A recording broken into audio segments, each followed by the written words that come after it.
You may find it curious that at just 26, I, Edward Rutledge, was the youngest man to sign the Declaration of Independence. I had a gift for words. Debate came easily. But when the question of independence came before us, I hesitated. Too soon, too reckless, I said. But by July 2nd, I was fully committed to the cause. I helped turn South Carolina's vote because I saw the truth. We would rise together or not at all. Unity wasn't just principle, it was survival. I didn't just talk. I fought, rising to the rank of captain. During the siege of Charleston in 1780, I was captured by the enemy. They threw me into a dismal prison in Florida. When I was released in 1781, I returned home and served my beloved South Carolina as a legislator and finally governor until the end of my life. It doesn't take age to recognize the weight of history, only courage and the will to speak and sacrifice when it matters most.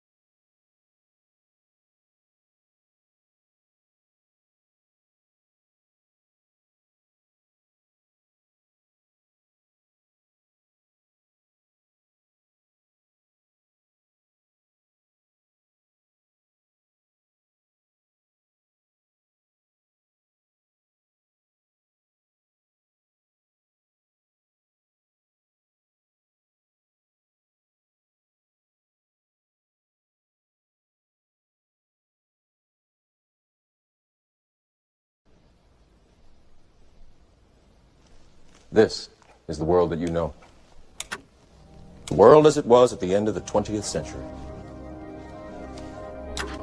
It exists now only as part of a neural interactive simulation that we call the Matrix. You've been living in a dream world, Neo. This is the world.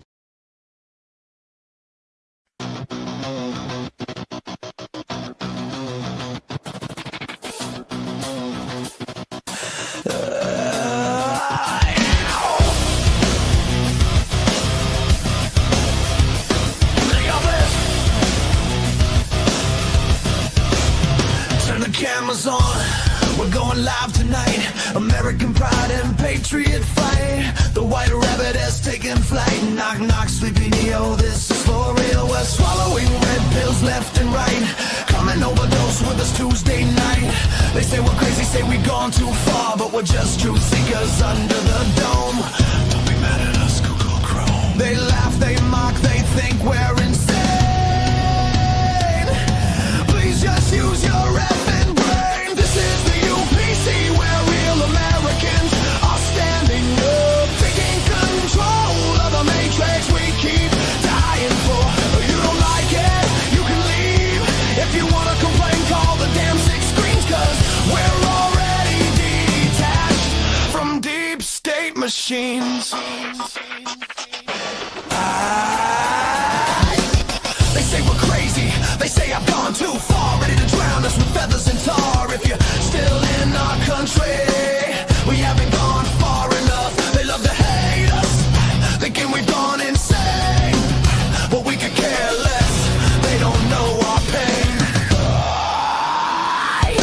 This is the UPC where real Americans are standing up, taking control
machines.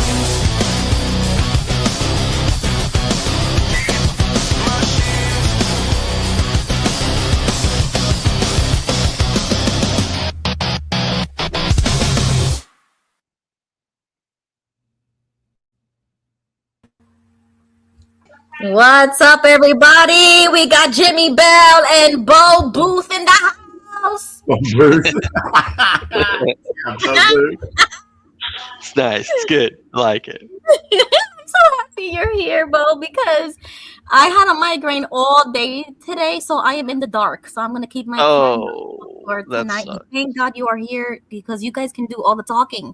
And if anybody else wants to join, please join right now. Join the stage. I'm gonna put the link in the chat again because even though my head hurts, I'm gonna try my best. I'm gonna say some stuff tonight. Okay, but at least you guys can do most of the talking. How are you guys? Good. I'm good. I'm excited for tonight's show. I tell you what, though, I may be a little biased, but that intro that we have now is freaking fire. I love it. Are we gonna say that every Tuesday night? Like, I feel like Yes, every we Tuesday are. night, I feel like I love Yes. it too. And when we're backstage, I be singing the hell out of that song because I sing it with my own melody. Like I told you, I want to do a karaoke cover because I sing it my own way, but with the same beat. Yeah, I love that song so much. I like the hammering guy. The guy who's hammering the computer console. I don't know why. For some reason, it just really draws my attention, that scene. Yeah, it's pretty good. John did a really damn good job on that. So proud of the him. Christ is King part, though, that's absolutely golden. When he said that, I was like, ooh, I know Ruby doesn't have balls technically, but yes, he does. That's exactly what I was thinking when he put that. I was like, yeah, girl, you tell him.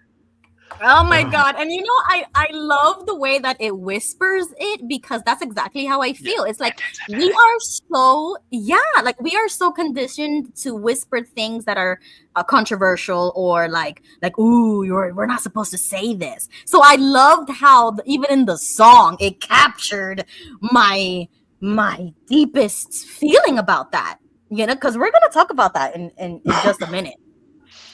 Yeah, and here's the other thing. We actually haven't been too conspiratorial here lately, No, not at all. We haven't really. Now, I could go down that path a little bit with Greenland tonight, but I'm going to stick to what I do know and not go off into the conspiratorial side where it talks about alien spaceships in Antarctica. We're not going to go there. Oh, wait. I have heard this. Yeah, I've heard some stuff. The hole is what you're talking about. Maybe towards the end, we can talk a little bit about that, but I don't want to muddy the waters with the factual information I have about Greenland. So maybe we can leave that for later. But one thing I would like from the oh my goodness, my buddy Thomas is on. Guys, this is Thomas. He works with me. He's my new agent with Aflac. Oh, really? Yeah. Is this the agent or somebody else? No, this is my new associate on my team.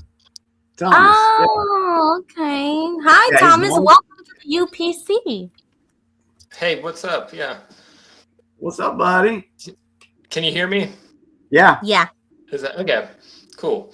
No, yeah. Well, when you started talking about Greenland, I've been doing a lot of research. Well, there's this guy on Twitter, Ethical Skeptic, that's got a theory that's very relevant to the whole Greenland discussion. So, and it's not even just a theory anymore. It's like he's proven as a fact.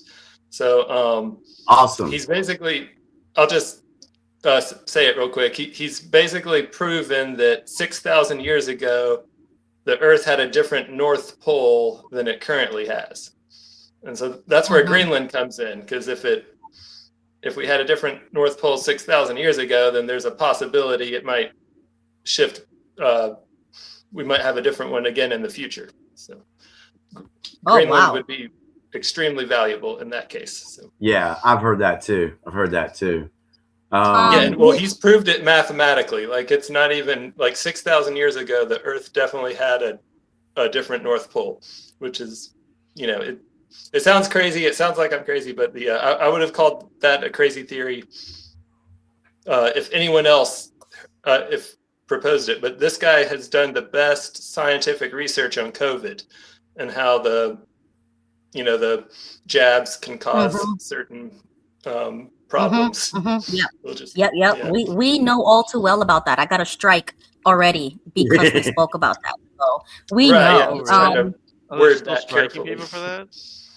Yeah, because I said something to the effect of anti-vax rhetoric. So I got a strike for that, but that's okay. We don't care about that here. Just really quick question, Thomas. Did Jimmy warn you about this show? Or like what? Really? He mentioned that he did a political show, and I listened to one about a month ago, and so okay. Just wanted to know. I know about it. Okay, very good. Thank you, and thank you for joining. Yeah, my politics is very aligned with Robert Kennedy Jr.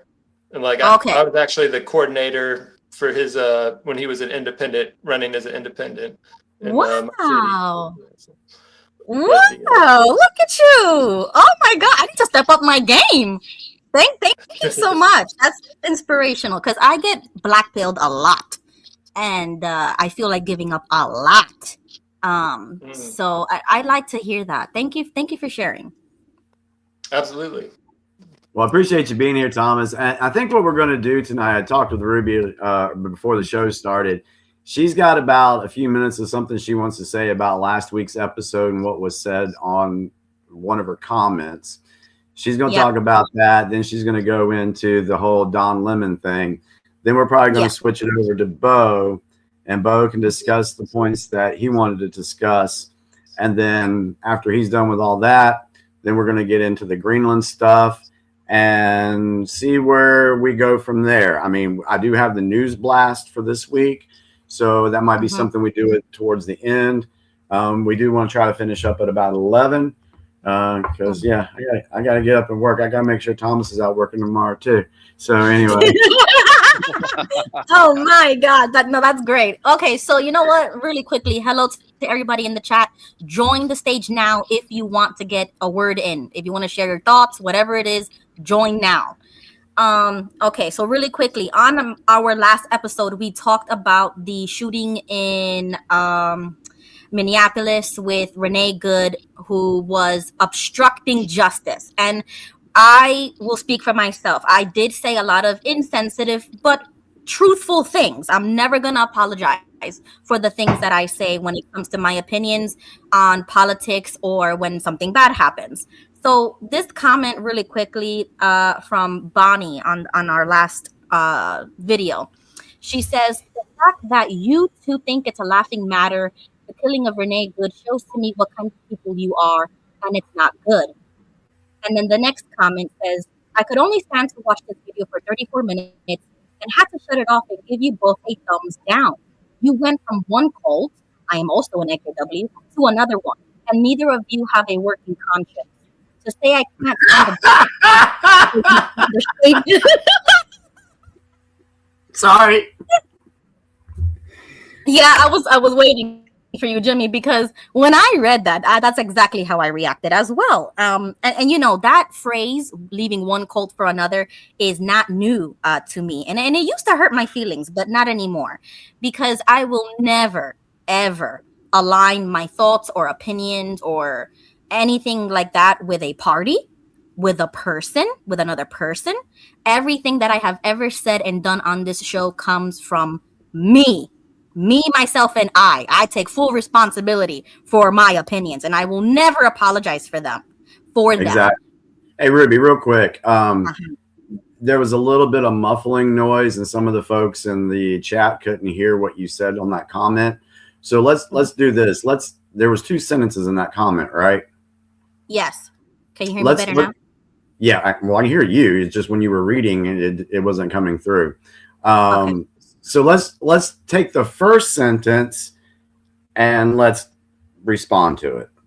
And I hope this person is, what's her name? Bonnie. Bonnie. Okay. Well, Bonnie, if you're watching, this will be our response to you for these comments. So go ahead and read it again, Ruby. Okay, there's 2 comments. So I put it on the screen just in case if you can see it. But the second comment was the longer one. She says that she had to shut it off and give a thumbs down. You went from one cult to another one, and neither of you have a working conscience. Wow. Okay. So apparently this person has never. That's exactly what I was getting ready to say, Bo. She's apparently never watched our show before. Is that what you said, Bo? Well, okay. So I apologize. I just started talking, but what I notice when people have off the wall comments it's a red herring, right? They're trying to use against you here. Yeah. And it's a fake analogy on top of that.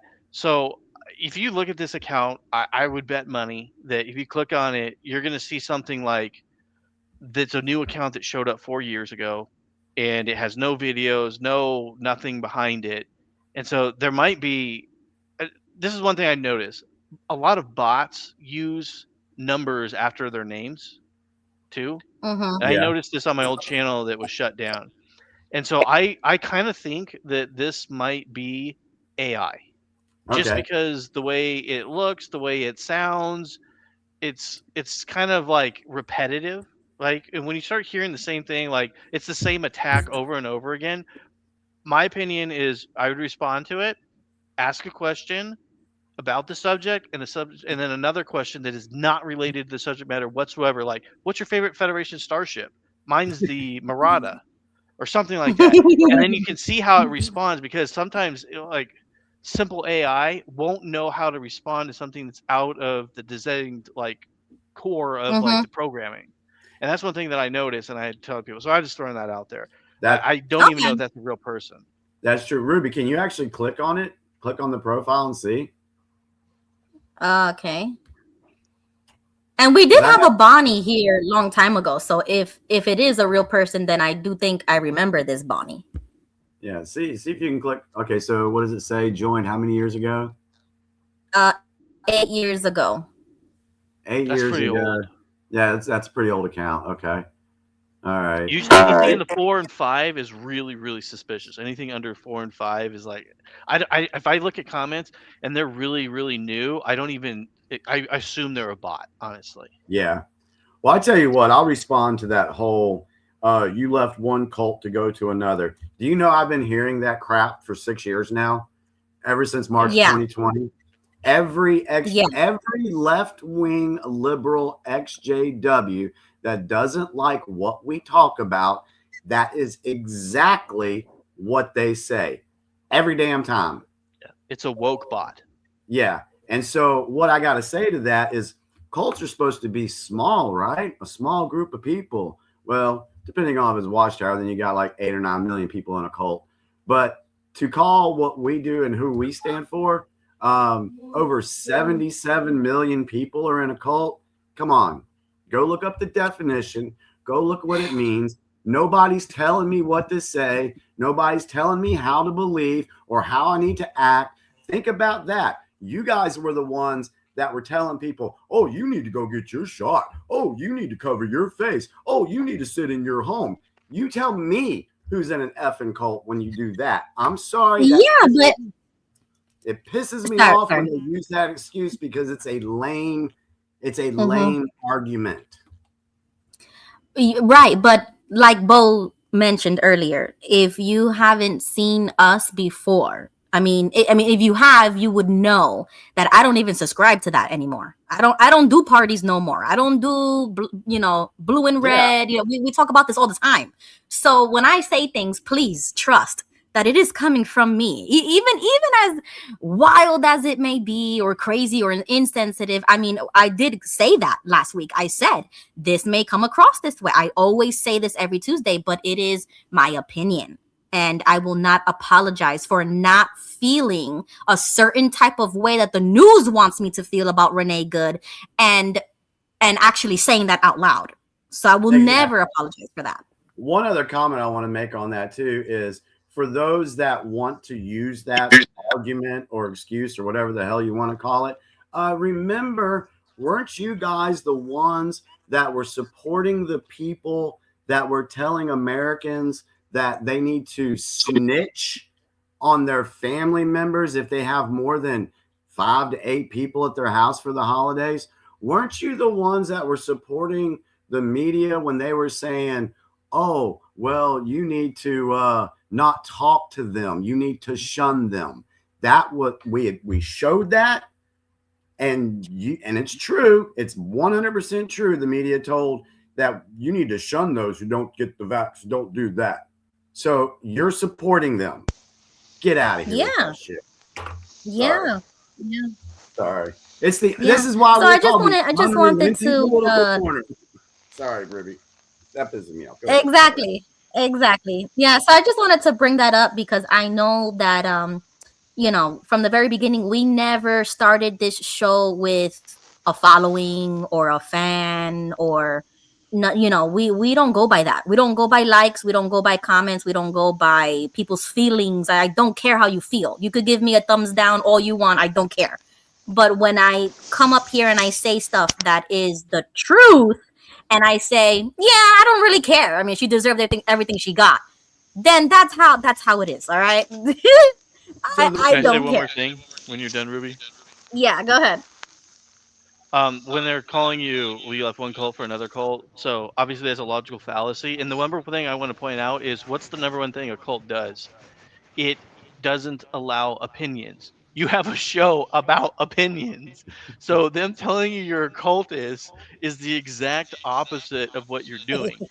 They're literally saying that you're in a cult for allowing different opinions, which is the exact opposite of what a cult controls the narrative and controls the opinion.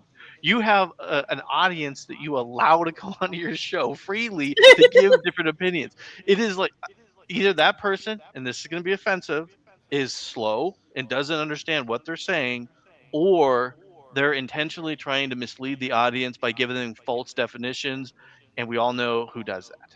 Yep. Yeah. Just want to welcome Joseph Tio Pepe. Welcome to the show. Any thoughts before we move forward?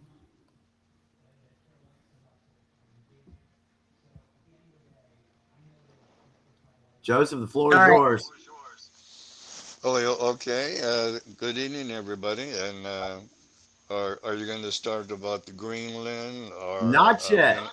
Not yet. Okay. What about Don Lemon? That was what Ruby wanted to talk about.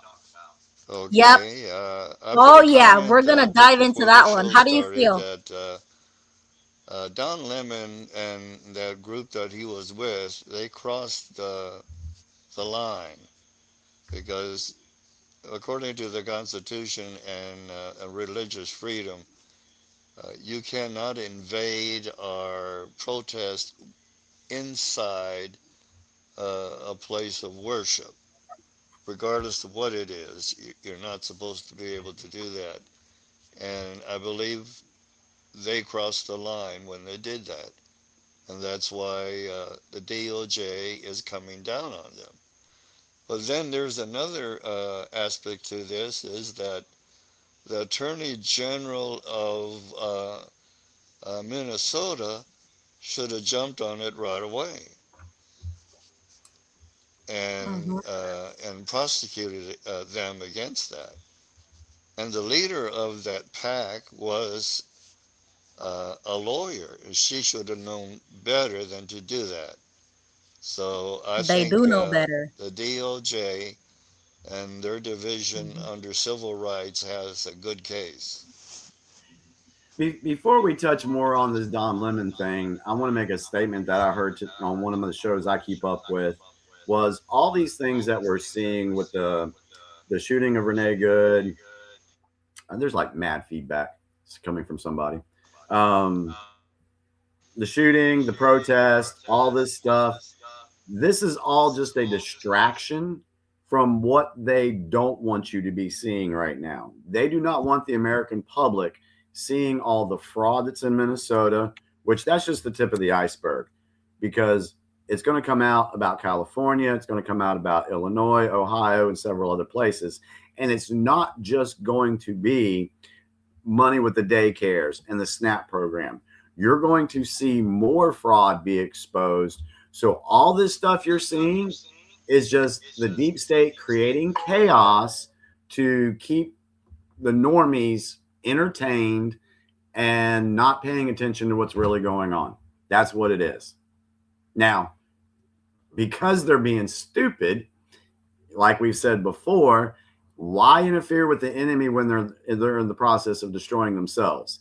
And this is exactly what Don Lemon has done. So I just wanted to say that before we go any further, Ruby. It's the KKK Act is what he violated. That was one of the main ones. Yeah. And then there's the second one that he did. I wrote them down and then I apparently didn't save it. I got it. I forgot what it was. Do you know what it's called? Yeah, it's the FACE Act of 1994. Yes. Yeah. Now, I was going to say this, and I thought this was really weird. So the FACE Act is to protect churches, okay? That was like what it's supposed to be. Religious or a religious, how do they word it? It's something like a religious facility. Yeah, they put Planned Parenthood in there. Yes, I have it right here. Yeah, me and Ruby were talking about this. So yeah, I thought that was really weird. I was like, because it's supposed to be for a place of worship. That's what it is. So places that do abortions are considered a place of worship. Yeah, I got it right here. Let me read it to you guys. It's the FACE Act, stands for Freedom of Access to Clinic Entrances Act. The FACE Act of 1994 is a U.S. law protecting access to reproductive health clinics and places of worship by prohibiting force, threats, and physical obstruction created due to clinic violence. It allows criminal prosecution and civil lawsuits against offenders and prohibits damaging such facilities, though its enforcement and application to peaceful protest remain debated. So just like Bo said, this was created to protect abortion clinics, but we know how they play. They also put churches in there. It said places of worship. Now think about this. Why would they do that? Because you have folks out there who are Christians who don't believe in abortion, but what they're going to see with this act, so instead of them saying, oh, you just created an act to protect abortion clinics, they threw this in places of worship. Right. They threw it in to keep them quiet. So they'd be like, oh, well, you're protesting abortion clinics, but, we put the church thing in there. So, you want us to protect you guys too? So it's double speak. This is what they did.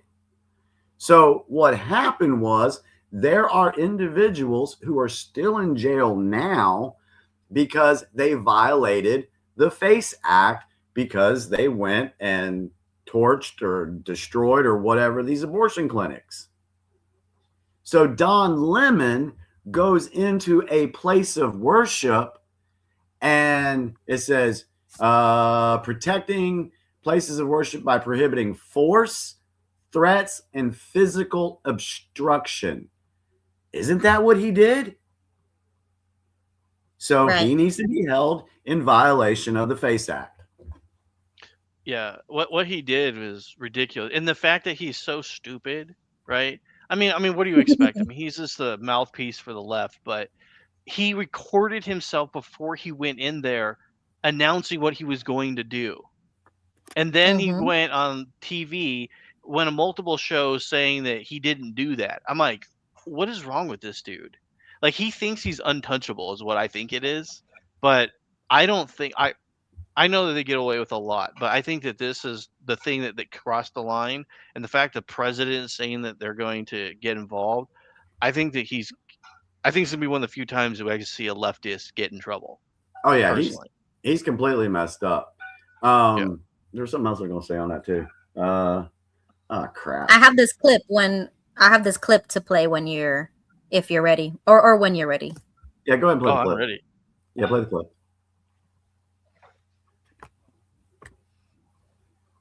will pursue charges in this case. I see various crimes that have occurred. Exactly what they are, I'm not going to flag, but the FACE Act has been mentioned as one of the predicates there.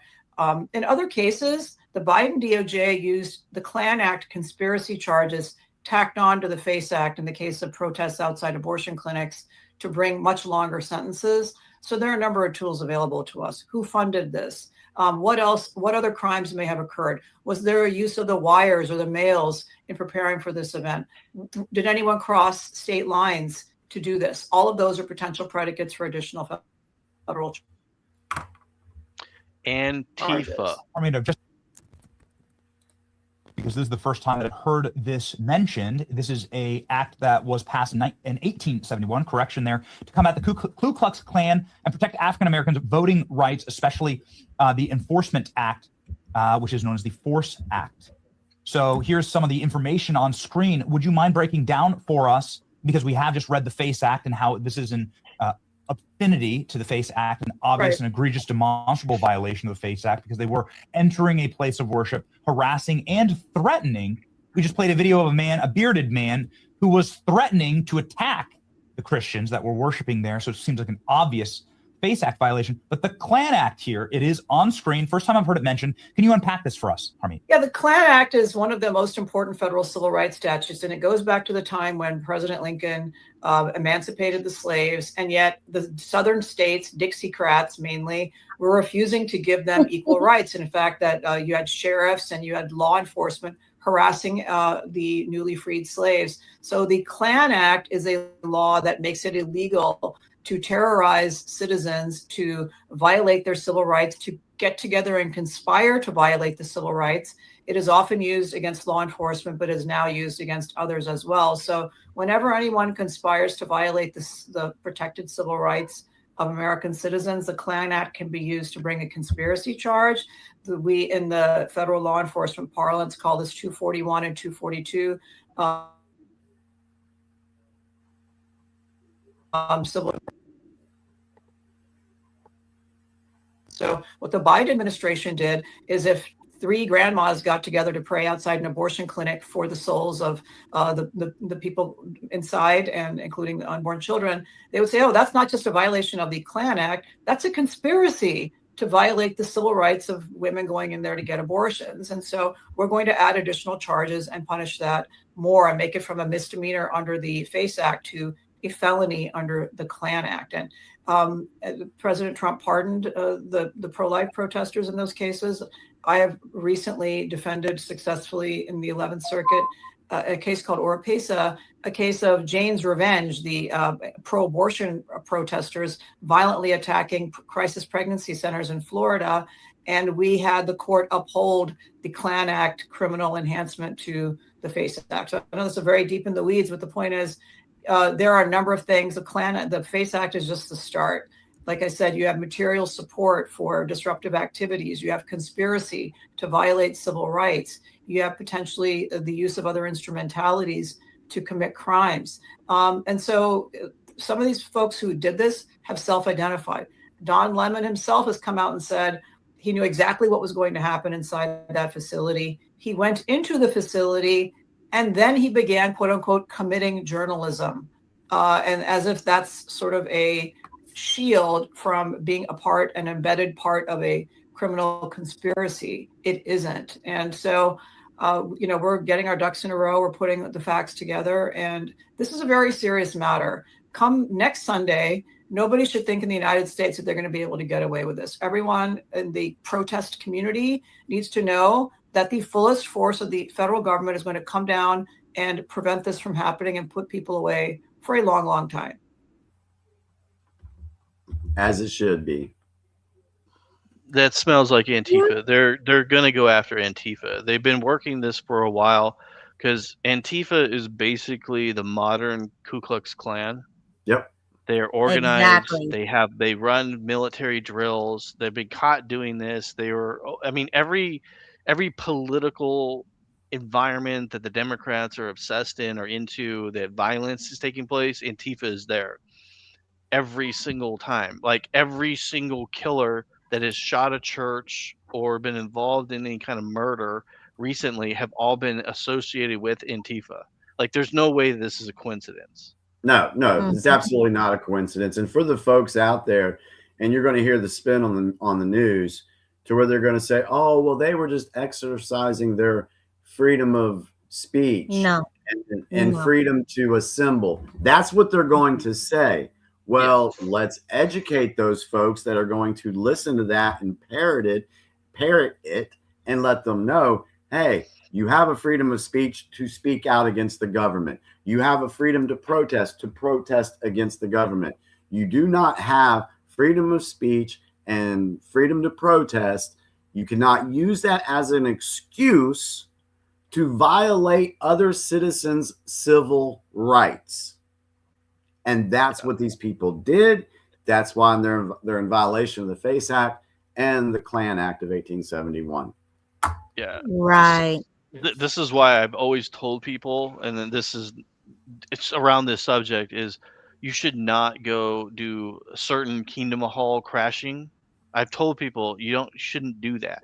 That this is what's going to happen to you when you do that stuff. You know what? Now that you say that, and we've looked at that, that actually makes sense now, because I've warned people about this, and people got pissed at me for this. And I told them, don't do that. It's not legal. You're going to get arrested. And they're like, no, they can't have freedom of speech. I said, no, you don't understand. You can't go into somebody's public or a building that's not really for the public. It belongs to them.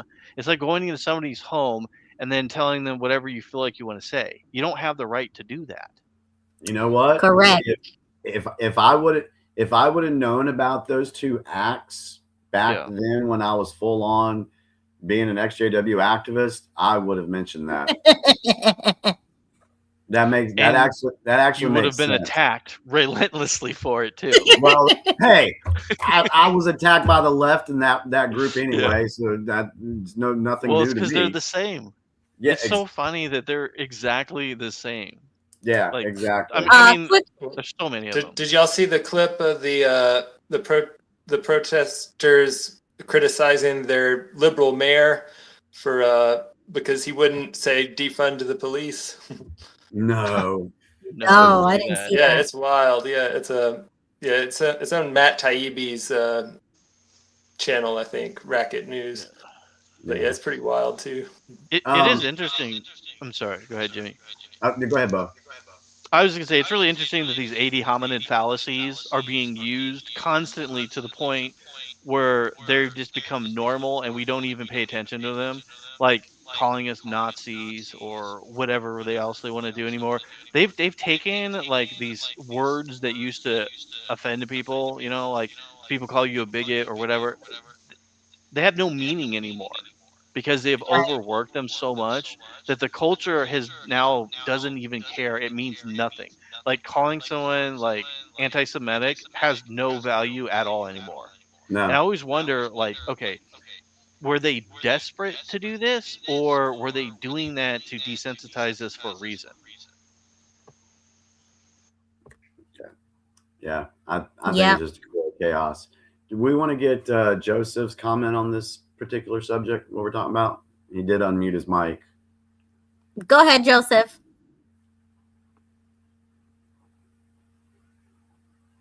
I'm assuming he wanted to say something.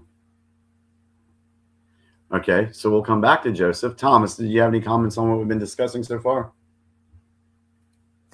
Mm-hmm. Yeah, I mean, I was gonna post that clip. I think it's about halfway through this. I got the link here, just of the protest. Like, the mayor, Jacob Frey, I think it is. Yep. When he said for ICE to get the fuck out or something like that.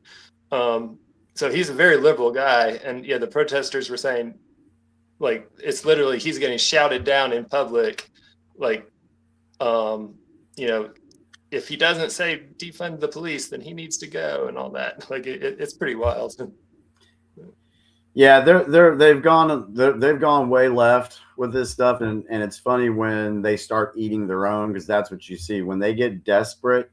That's what they're doing. And I want you guys to be aware of this too. there is stuff going around TikTok and X, and you've got these Antifa people. First, I'll say this. Antifa mapping started a long time ago. So ICE and the feds, they know who these people are. Okay, let's just say that. We were told that by Q many years ago. The Antifa mapping has already started. But what's going to happen is they're probably going to start dressing up in MAGA gear and to frame MAGA, because they're out on doing videos right now saying, hey, you need to go to this site and get the hat. We need to get the flags. We need to get all this stuff. We know that they changed their costumes like 8 times last year.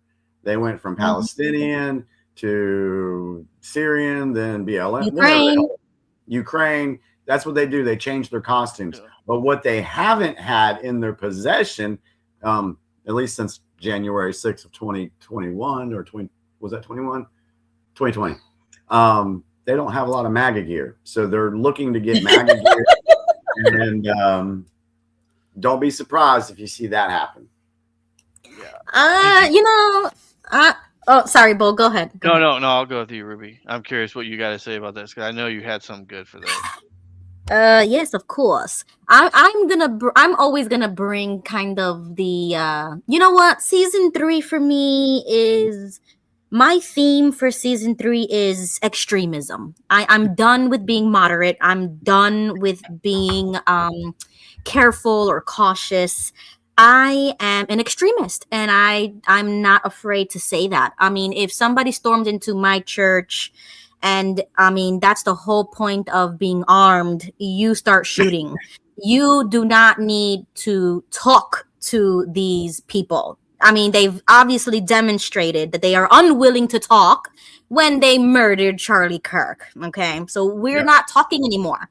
And that's, I mean, even though that sounds crazy, it's not really, you know what I'm saying? Like, I mean, sure, yeah, it's crazy, but if this is what we have to do to get some attention to this, like in my head, the feds or even the regular police, they should have already been on this, but they're allowing it to happen so that people like us could get angry, could fire back, could break the law in return, because all they're doing is arresting patriots. They're not arresting Antifas.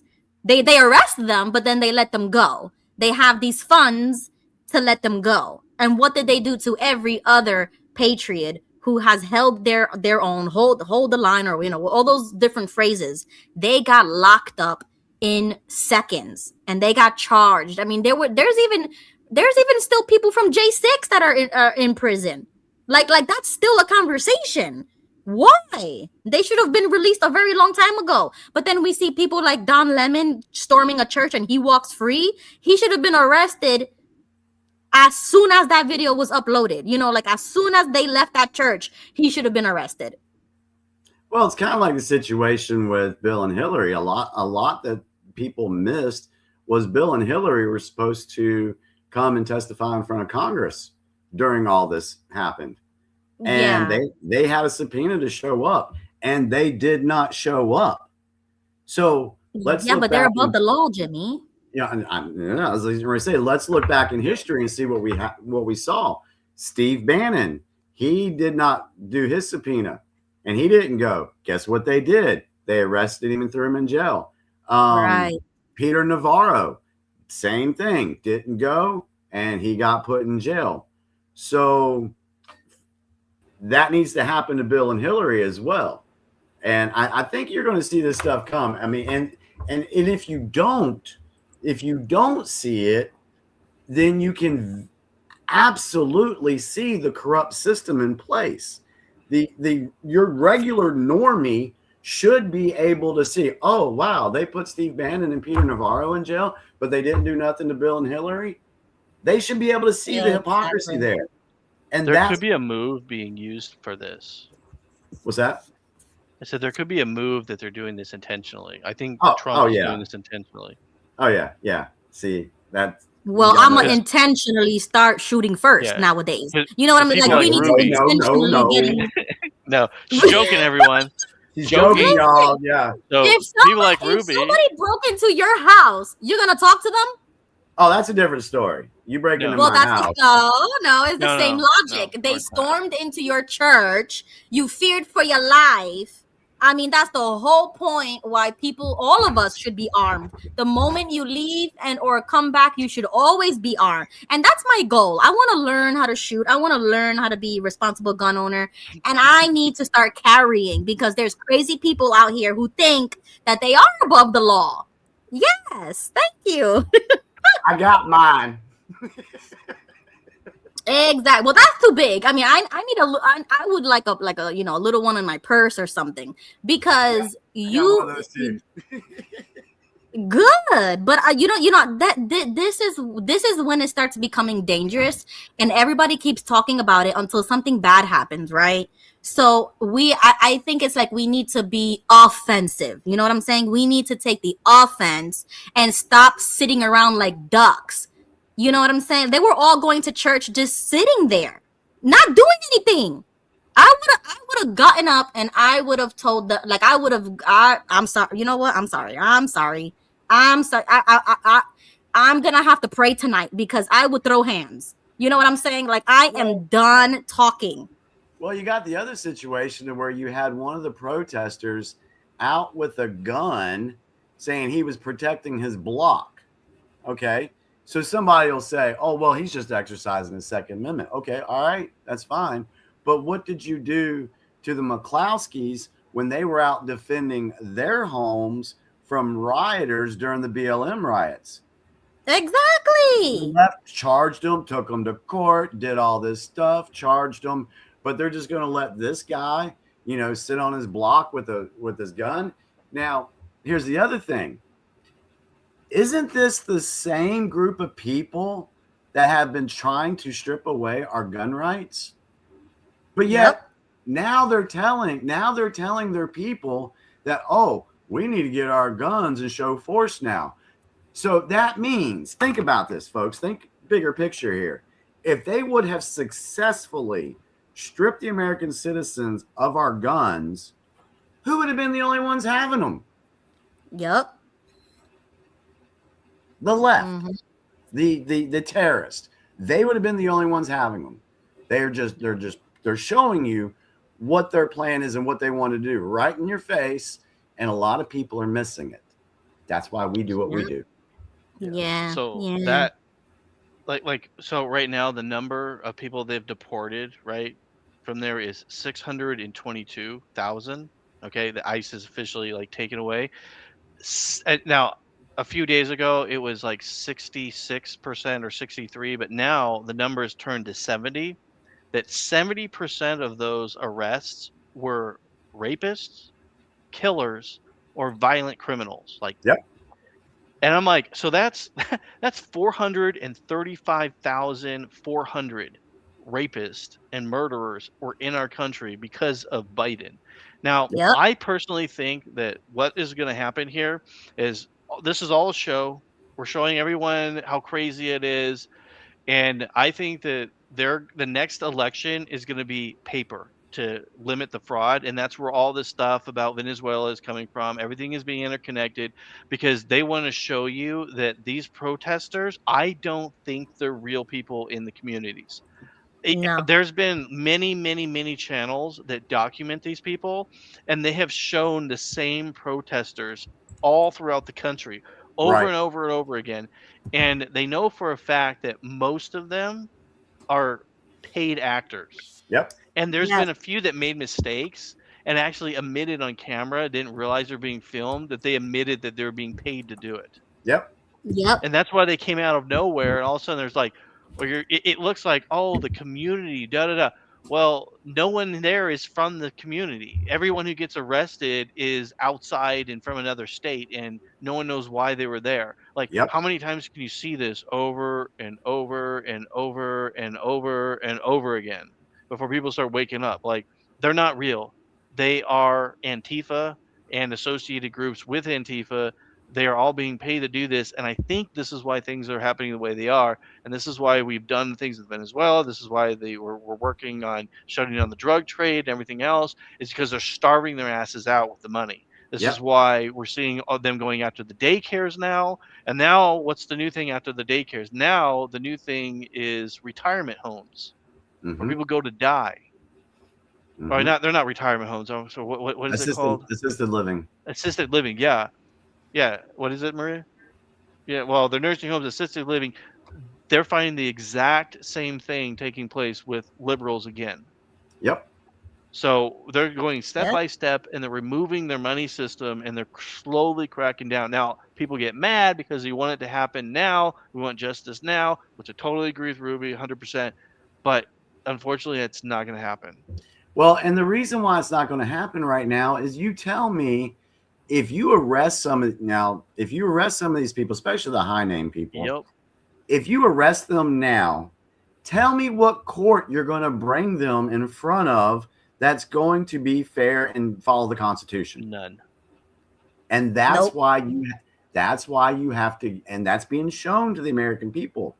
What folks don't realize is we are being taught history lessons. We're being taught the Constitution. We should be in class right now is where we're at, because you're learning about all these different things. Think about when you watch this show. How many of you knew about the Ku Klux Klan Act of 1871 before tonight? The FACE Act, the Insurrection Act, the Monroe Doctrine. We try to bring this. I know them all. Yeah, I know you do. But there's a lot of people out there that don't even know this stuff. Can I make some comments? Yeah, go ahead. Definitely. Okay, first of all, I don't know how far you guys got about the protesters, but I want to remind everybody in 2016, Obama deported 300 million immigrants, and he gave Tom Hogan an award. Mm-hmm. And also, as far as guns go, you need to take gun safety courses, and I'm sorry, you can't start shooting people inside a church. You have to know what you're doing. You really need to take a gun safety course. If you're going to be a gun owner, you need to practice safe gun laws. Absolutely. That's just me. I've taken several gun courses in my life because it's easy to say you're going to have a gun, but shooting a gun at another person is a whole different ball game. Yep. And as far as these protesters go, I think that the Dems are going to up the ante because so far they say that it looks like they might take over the House, and they're not done yet. And I agree 100% with what Bo said. These people are getting paid. They're professional protesters. They're all over the place. And another thing, they're training them now to learn how to assault people. Yep. And they're not showing the media about the poor guy that they took his eyeglasses off of him, and he chased him and they pummeled him. And then they beat up another guy with a shovel, and they wouldn't let this elderly woman cross the crosswalk. They barricaded her and her husband, and she was in a walker. And they don't show this part of the protesters and how evil and vile they are. And our country's going down a really bad path. And I think as Americans and patriots, we all need to wake up, because this isn't going to stop. They're going to up the ante because they want to get the House, because they want to get rid of the Republicans. And I don't think we haven't seen anything yet. That's just my take. Thank you, Gigi. I appreciate that. I don't think you're going to see. Well, hold on. Let me back up a second. This is exactly what we've been saying on this show was going to happen, because the deep state, they have lost the information war, and they have nothing else left but chaos. That's the only bullet they have left. Yep. Chaos and war. Well, I told you guys years ago, there's not going to be a civil war in this country like people are thinking. It's not going to happen. Trump's not going to let that happen. What you're going to see, in my opinion, I believe this is what's going to happen. The American people are going to be shown what an insurrection really looks like. Because what happened on J6, that was not an insurrection, so to speak, like the media was trying to say it was. but you're getting ready to see what a real one what a real one looks like. And when that happens, then Trump's going to call in the military and they're going to clean it up. But it's got to get to a point to where everybody sees it. So right now it's going on in Minneapolis. Okay. Is that going to wake people up in California? Is that going to wake somebody up in Florida? Probably not. So that's why it's probably going to spread to some more cities, and it's going to be in your face when you're like, you know what, this crap needs to stop. The military needs to go in there, and Trump has every constitutional right to do it. We've already talked about it on the show before. But we could do it ourselves, Jimmy. Okay, so you see the comment I made about when something like that happens in your church, you start shooting, is because we are supposed to be protecting ourselves. We don't need to wait for the government or the military or anybody else to protect ourselves. I agree with it. If you feel like you're in danger, in fear for your life, you have every constitutional right to protect yourself, whether you're in a church, wherever you're at.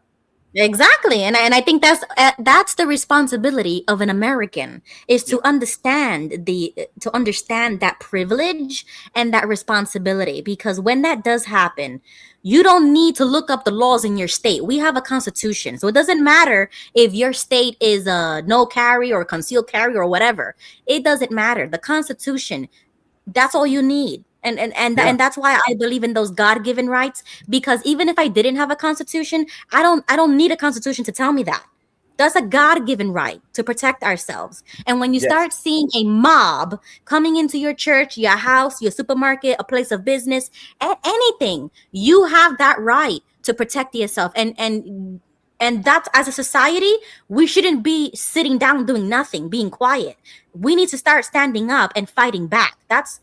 That's why I agree and disagree about the Civil War. I didn't mean that when I said that. What I mean is, when you're going to shoot somebody in a crowded church, you better make sure you know who you're shooting, and you don't shoot an innocent bystander, because some people are stupid when it comes to carrying a gun. Just because you want to protect yourself, you just better make sure you take a safety course, because you can't go around just shooting anybody randomly that you think they're going to shoot you, because you got a responsibility, not yourself, but to the rest of the people in that church. If you're a gun owner, these protesters, they feel emboldened because you look at where they're doing these protests at. They're doing it in cities that have strict gun laws. Let them try to go down and do that in Florida. No, you don't see these protests in Florida. You don't see them in states that have constitutional carry. They're doing it in states that have these strict gun laws. And I'm sorry, any law that violates the Constitution is repugnant and should be done away with. So all these gun laws that we have in all these states, they shouldn't even exist, because they're a violation of our First Amendment right, or Second Amendment right. It shall not be infringed, meaning there should be no. Now, I agree, before somebody jumps in the comments on me on this, to purchase one, I think you need to be 18. Okay, I get that. I can deal with that. But you got kids out there. You got kids out there in the country that they know how to shoot a gun at 8, 9 years old. But that's with parent supervision and everything, which I don't think that's actually a bad thing. Now, them owning one, maybe you need to be 18, but that's just my personal opinion. I got a clip for you, Jimmy. Sorry, Bo. Sorry, go ahead, Bo, because I have a clip that I want to say about that comment. I was going to say, when it comes to firearms, I think if a kid has a shotgun, hunting gun, like that's totally fine. I don't think they should be buying ARs and stuff like that until you're an adult, in my opinion. Right. Yeah. Like, you don't need to hunt with the AR. I'm just saying. Yeah, I get that. I have no. Yeah. But I mean, in a parent, okay, stupid story, super fast. Like, I got attacked by a mountain lion when I was a kid. Right. So when people get pissed at me when I go hiking and they always say stupid shit, those liberal cunts, they're always like, why do you have a gun? No. I'm like, I always tell them in their face, I'm like, I got attacked by a mountain lion. And then they're like, oh, yeah. And I was 10 years old or 12, whatever it was. Oh my God. Said, that's why I carry a gun. Because I'm not stupid. And then it's funny because as soon as I say that, they almost always flip and agree with me. Yep. I just had to throw that stupid story out there. Sorry. Here I think you go, people should carry Jimmy. guns. This is for you. And this guy is running for Florida governor. Okay.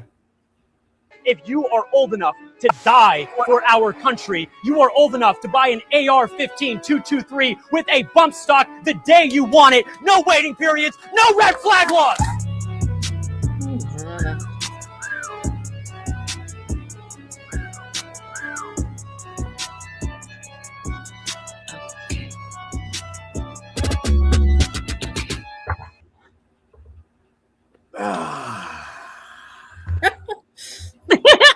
Makes perfect sense to me. I don't know what you guys think, but I mean that video completely seems like common sense to me. I'm just saying. Of course, and he's running for governor. On another episode, I do want to dive into him. I think he's a really great guy. He says a lot of great things, and I agree with the red flag laws. But yeah, if you are old enough to die for this country, you should be able to buy any gun that you want, no matter what.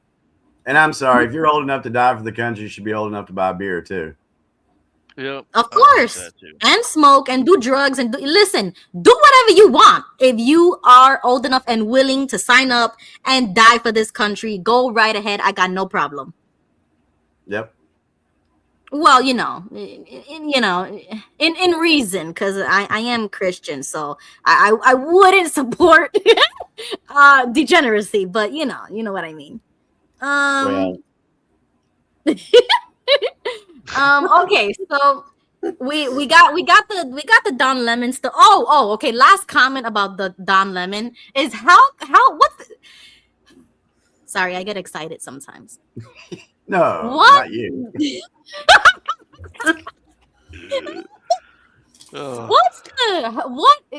The irony of a black gay man getting charged with the KKK act. I would have never thought I would have ever seen this in the news. It makes me laugh so much. And if you saw that's a good one, really. It's crazy. If you saw his interview, he actually said that, basically, he doesn't care because those people are white supremacists. He doesn't even know them, and he says they're white supremacists. And then he uses the victim card this is why, because I'm black and gay. Well, congratulations. He really gave us. Yeah, definitely, but he gave us the headline of the century with that one. So that dumbass that did that. The video footage that he used saying that, calling us white supremacists, all that stupid shit. Mm-hmm. There was Asian family right in the front row. Yup. I mean, this is how stupid. It's almost like, I know they're stupid. That's obvious. But they have such little disregard for the public that they're going to go and call you a white supremacist and show a different race. It'd be like me going, you know what? Ruby is the rudest black person I've ever met. And then showing a picture of Ruby. And then people going, well, she's not a black person. And I'm like, you're racist. How could you possibly say that? Gosh. See, these are the parts of this movie that we're watching. That is the comedic part. Whoever's doing the script, they had to put in some funny crap too. And some irony into the script. So a black guy hopefully getting charged with the KKK act, that's irony. No two ways about it. Or he's so stupid and so blind, and he's got his woke glasses on that are so bad that he doesn't know that Chinese, Japanese, Korean, North Korean aren't white. It is possible. Maybe he can't tell the difference. Maybe he's so blind that he can't. No, he's paid to say what he's saying, and I actually think he also believes it. But side note, just see how much. A white guy, by the way. Yeah, he is. He's with. I wouldn't call it a marriage, but you know what I mean. Yes. I'm sorry. Legally or whatever. Yes. And they complain so much with these white partners, and they hate white people so much, but they marry them all the time. Yeah, every one of them's with a white person, it seems like. That's true. Yeah, and also, everybody in the chat too, notice how they disrespect Christianity. Notice how they do this in a Christian church. Do you think this would have happened in any other type of church? I mean, I don't know. You think they would have done that to Muslims or to any other a mosque or something, or any other institute, a religious? They would have done it to a mosque. They would have been shot by the members, and then the media would have been talking about what heroes they were for defending their church. That would have been the narrative. Yep. Thank you. And you know, all I want is the same thing. Is when Christians do it, call us heroes as well. I mean, we are all defenders of whatever we want to defend. You know what I'm saying? It's not just about us or our life or faith or country. I mean, it's everything, you know? So please, they continue to disrespect Christians, and this is a Christian nation, but we're not going to get into that. But I just want to point that out, that they always disrespect Christians. Ruby, let's address the chat, because we really haven't. So far, we've not talked about what the chat has said. I know, and it's been on fire. Thank you so much, guys. I mean, yeah. So I've been kind of keeping an eye on it. But is there anything in there that I did see? Somebody asked if there were any preppers in the. What does that mean? That you don't know what a prepper is?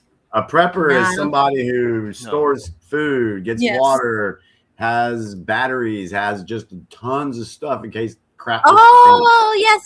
Okay. I thought that was like a code word for something else in the chat. Yeah, I thought so too. I thought you guys were saying that some kind of like, I don't know. Yeah. Just for knowledge, yes, I am a prepper. I've got. Let's just say you could drop me in the woods and I'd be okay for 2 months. I am not a prepper, so if you drop me in the woods, I'll be Keith dead. Sutherland? I'm sorry. Did you hear about Keith Sutherland? He got arrested for attempted murder on his share ride driver. Did you hear this? Oh, really? Oh, Who's that? Keith Sutherland. You don't know who he is? No. Oh, he's an actor. He was his father's Donald Sutherland. He was the star of 24. Yeah. Yes. Well, anyway, he was leaving a bar and he ordered a share ride, and he wanted the driver to drive him to different places, and the driver said, "No, I'm taking you straight home." Well, he jumped, and the front seat started strangling the poor guy. So he was able to dial 911, and the person, I forgot what you call him, that picks up the phone for the police station.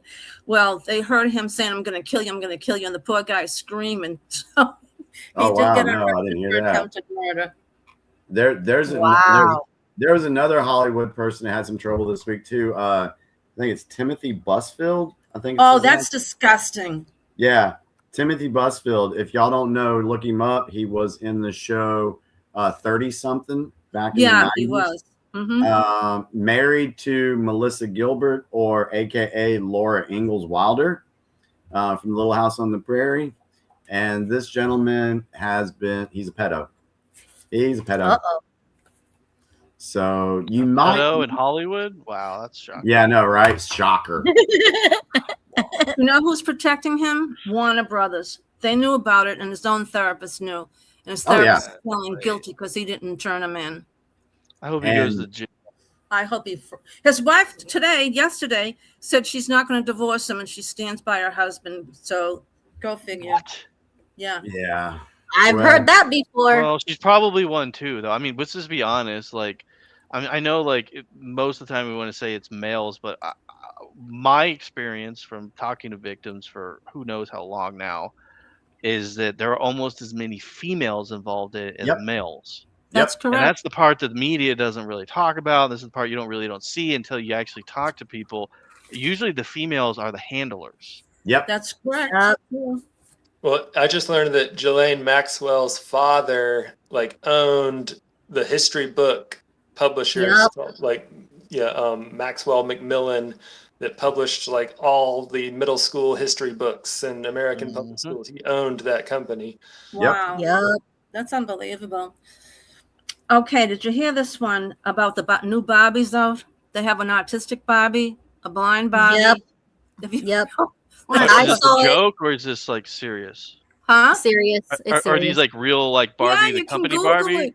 Yeah, they have a Barbie with one leg, and they have a blind disabled Barbies, and a Barbie in a wheelchair. We had Barbies Barbie with with one leg. blue hair. Huh? What? Hold on. We had Barbies with one legs and no heads and no arms back in the 80s. Because you took them off. Because we just kept taking them off.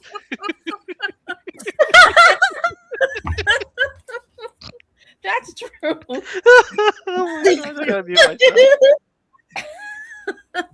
You gotta Google the Barbies and see for yourself. Yeah, they've just gone way too far. Okay, so hold on. So how's a blind kid going to know? How's a blind little girl going to know that her Barbie doll's blind? I don't know. The kids are rejecting all these, by the way. I tell you what, Gen Z. I think there's hope.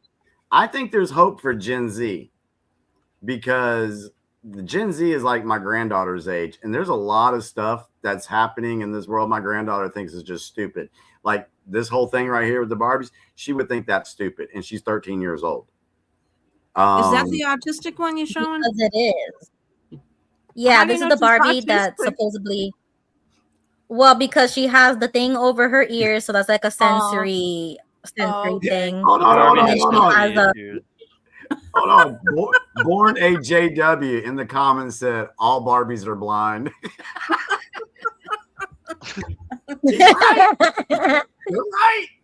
You gotta pretend. I mean, that's the whole thing about. Well, the kids don't want these Barbies. They want the normal Barbies. I saw a video. Barbie on welfare. Huh? I saw a TikTok video.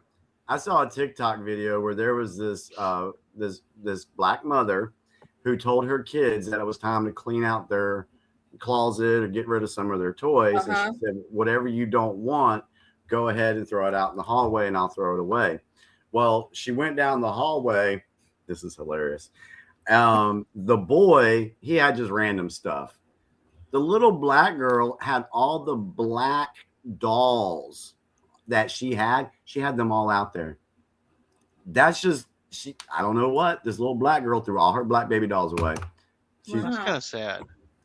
Yeah, I don't know. I just find it weird that happened that way. I don't know what the story is behind that, but that's they just need to leave our kids alone. Yeah, I agree. Just let kids play with whatever color Barbie they want. Exactly. Like what do we need to have I mean, if they want to have these weird Barbies, I mean that's fine, but like who's gonna buy that? Liberals. There's a pic of a vaccine. But do liberals actually buy things though? I mean, let's be honest. Like they said that about Star Wars. They said that about Star Trek. When they went liberal with Star Wars, do you know what happened to the Star Wars toys for the first time in history? What? They went to the 50% off sales shops because nobody was buying them. Yeah. I know that for a fact. Like Rey is the least wanted character in Star Wars. It has no value. That's true, but they cater to the minority. So I don't I don't think it really matters because they're gonna buy it regardless. No, they don't though. That's what I'm trying to say is they know for a fact they don't do it. The only reason that Hollywood does this, and I know this for a fact, is that they found out in the last 2 to 3 years that what was happening with producers and the people that are hiring people doing this, they were being paid under the table.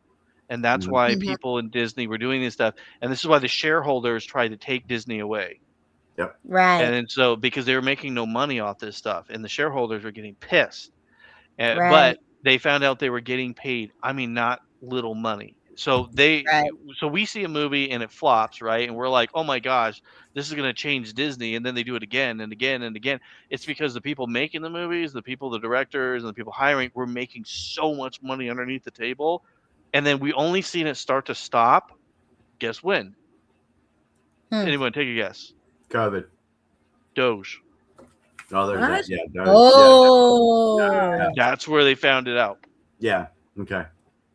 Sorry. Oh, throwing that useless fact because I am a dork, so you all know. Star Wars, Star Trek, I'm your guy. What about G.I. Joe? Imagine having a blown up G.I. Joe out in the market. Okay, I'm gonna change your name to We didn't have Barbie dolls on the agenda tonight, so I just love the way the conversation flows, and we end up talking about Barbie dolls and whatever. I know, but I mean those things are just stupid, in my opinion. You know, like it's just. I thought it was funny. Yeah, it is. Barbie dolls. I didn't know about this. This is you guys opened my eyes to a whole new product. Well, I have something else to tell you. I got all kinds of information. Go ahead, Gigi. Do you guys know the lead singer from Smashing Pumpkins? Nope. I know the band. I know the band. I don't remember his name. I'm surprised you don't know him, Jimmy Bell. Smashing Pumpkins. Well, he's got a 1 million+ audience. Well, the CIA has targeted him, and he was being interviewed, but he could not speak about what they've been doing to him. They got a hold of Moby, who's another. Do you know who Moby is? I know Moby.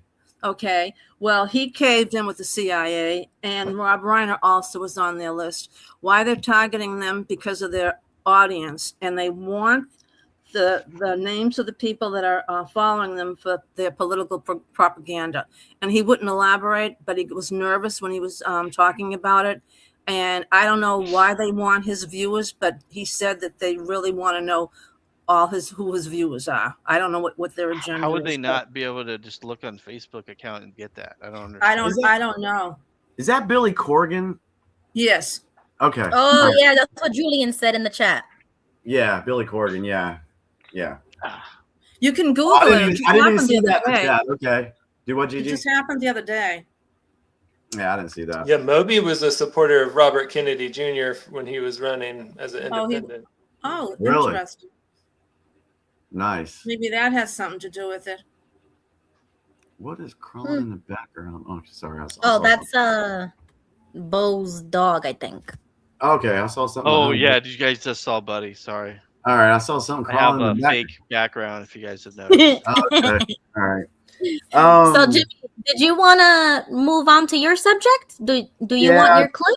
Yeah, I did. Not the clip, because we're not doing that yet.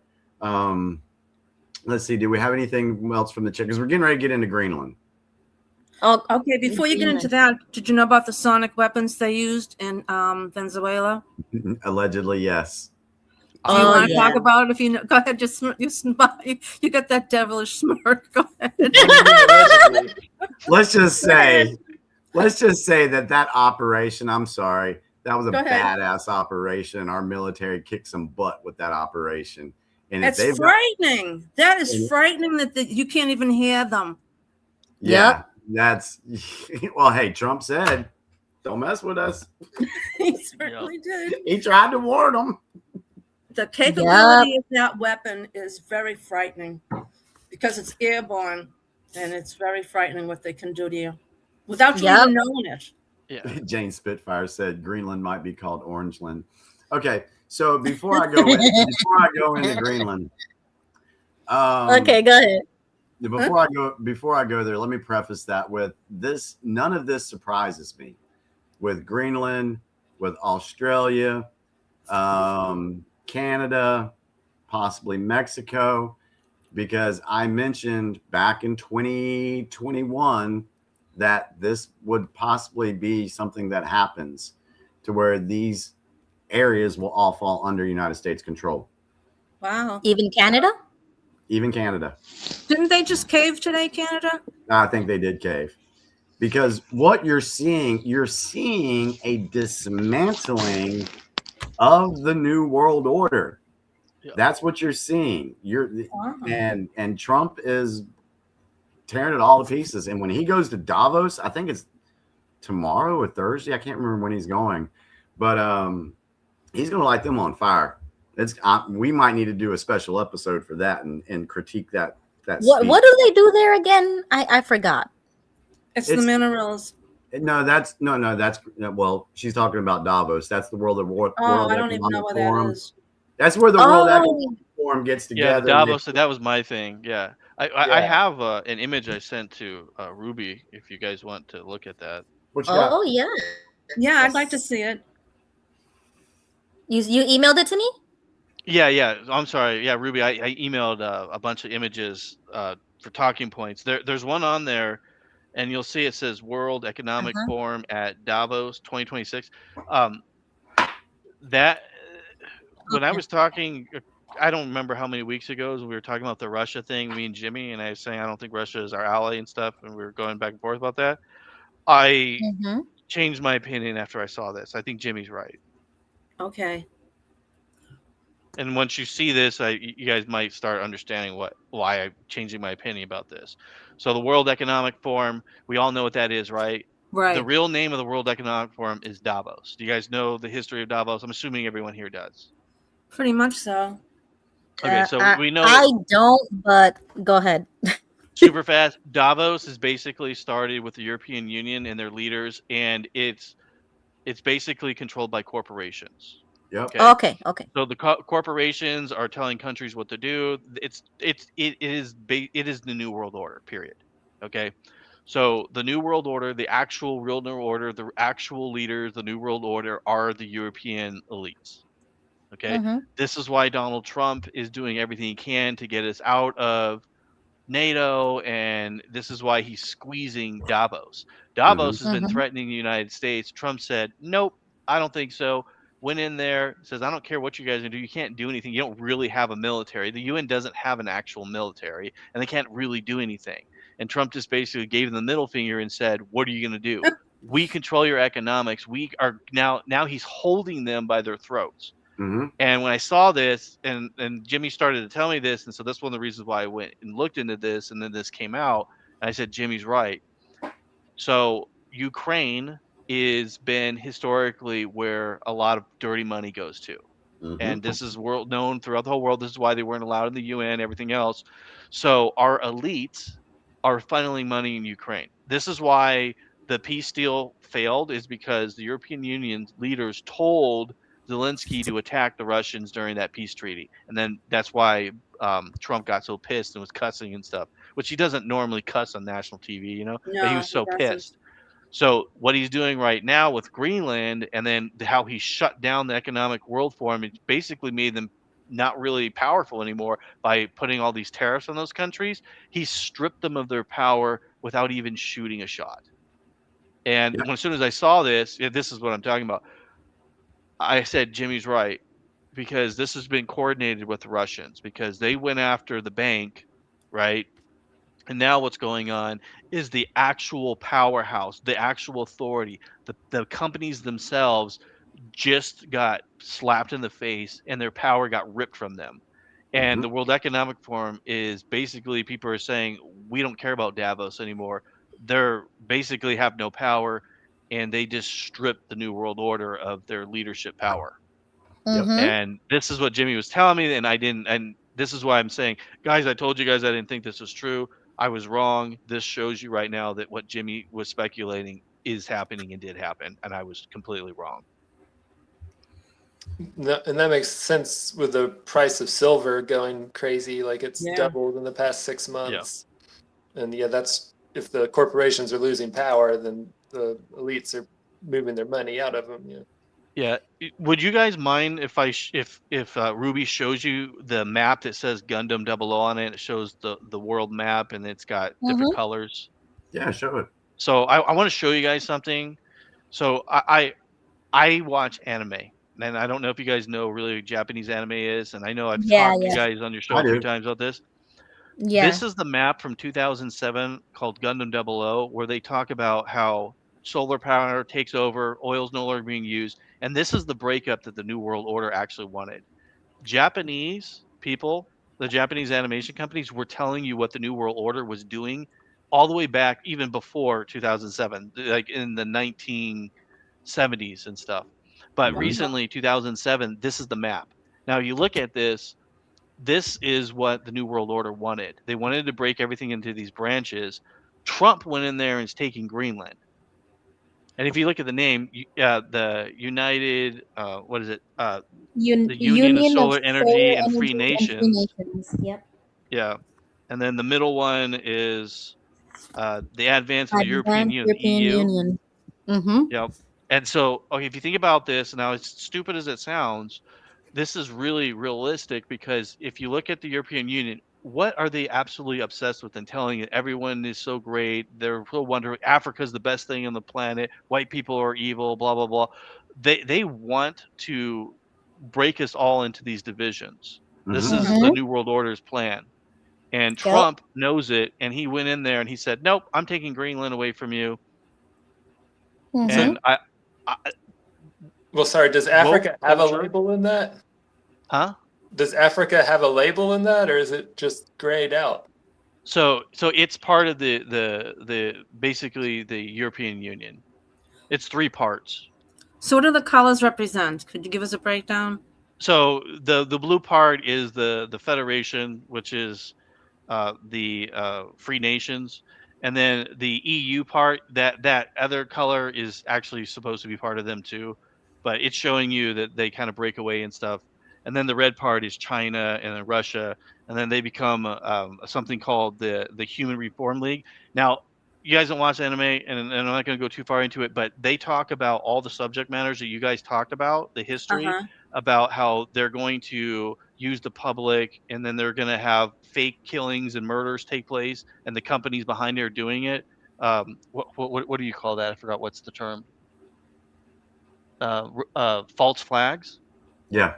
That show goes detail about how companies do that, how they pay people, how they do all that kind of stuff that we guys are always talking about.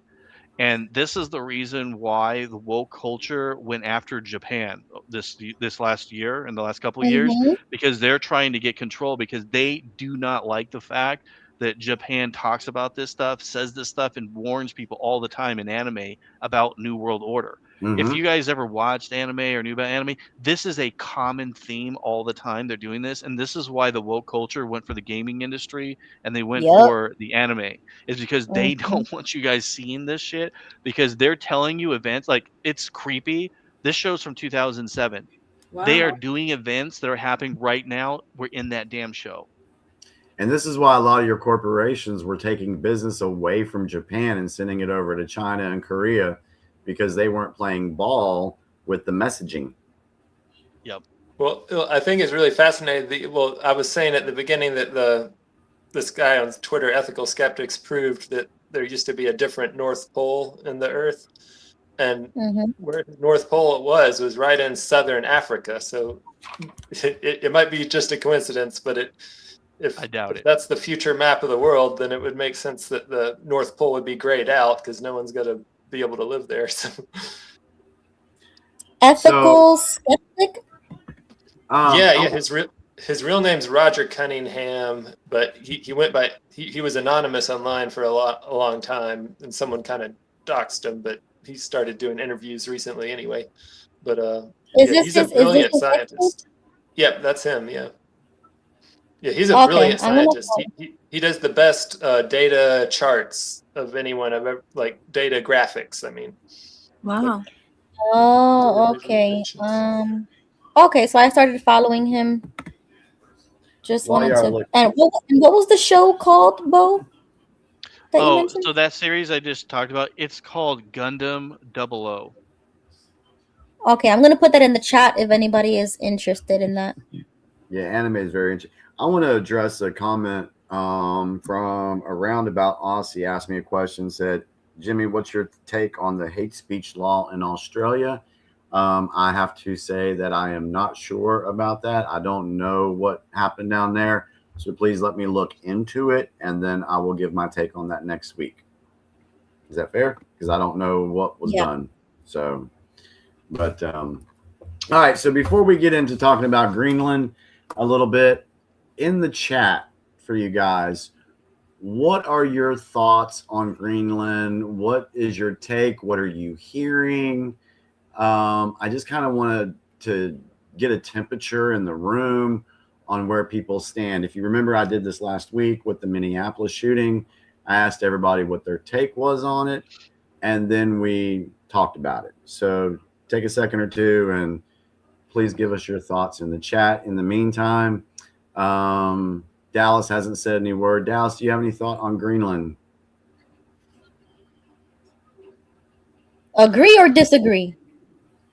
Well, I'm not for certain yet, but still on the fence on it and not certain yet.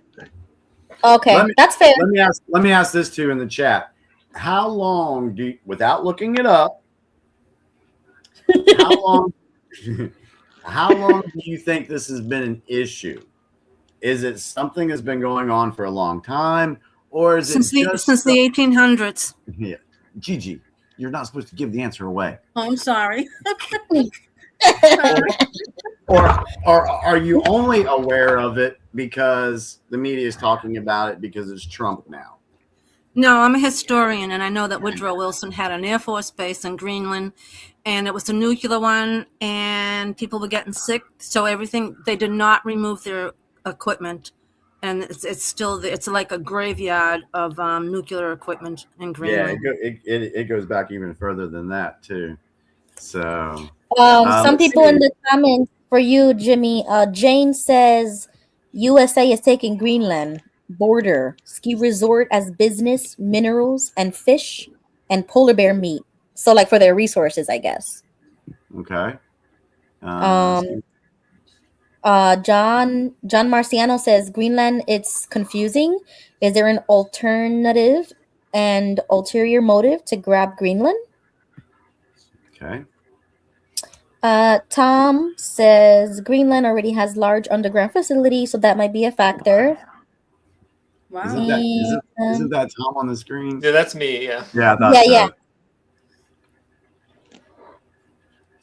And Debbie is asking us if we talked about data centers and how bad they are for the environment. We haven't done a deep dive on that, but maybe next Tuesday we can, because James Fishback, who's running for governor, talked about that. So that might be an issue that we can dive into. And that's a theory on Greenland too, that Greenland's already cold, and so like a problem with data centers is it costs a lot of money to cool the computer processors. And okay. Yeah, it'd be a perfect place to put the data centers at. Okay. Couldn't they just put them in Alaska though? I mean, we already own Alaska. Good point. Well, it's further away from the from everything. Like Greenland's right in the middle of Europe and America, so. Yeah, it would be. It'd be closer to DC and the East Coast and all that. So is Greenland closer to us than Alaska is to the United States? Oh yeah, I do. Yeah. It's like if you're flying to Europe, you're basically passing right over Greenland. Somebody. I'll do a quick search. Hold on. Let's get some. Okay, that's a good point. Which? Julian says that. So I should have said this. Sorry. Sorry. Go ahead. Oh no, go ahead and say again, Ruby, and then I'll go. I was just pointing out what Julian said. It made me laugh. He said that the melting glacier ice is exposing a giant UFO spacecraft. No. Good one. There's that theory out there. I mean, there's a video on that. Which is let's go. That thing I was telling you guys about the anime, the Gundam 00 thing. Something I should have mentioned that's just relevant to what you guys are talking about Greenland is the terrorism and all the stuff that takes place in the anime.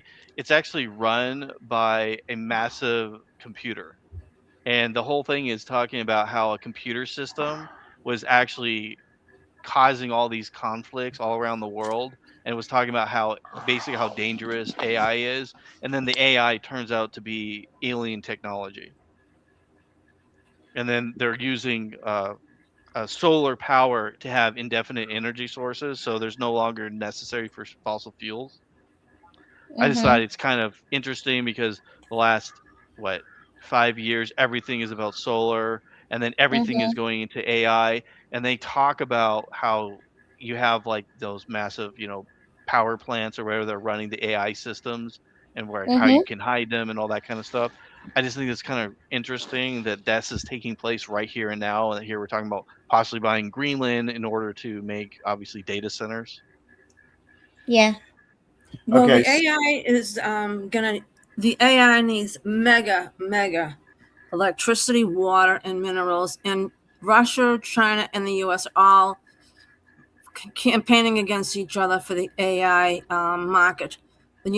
Trump mentions it several times. He wants to be the first in technology with AI, and he's put a lot of money into it right now. But this all has to do with this is my take with the AI stuff technology that's going on. That's just me. Is there a reason that they're not just building nuclear plants to run them? I don't know. It'd be good. I think isn't Trump doing nuclear? I'm not sure on that. I had to do a deep dive on that. Let me say this real quick.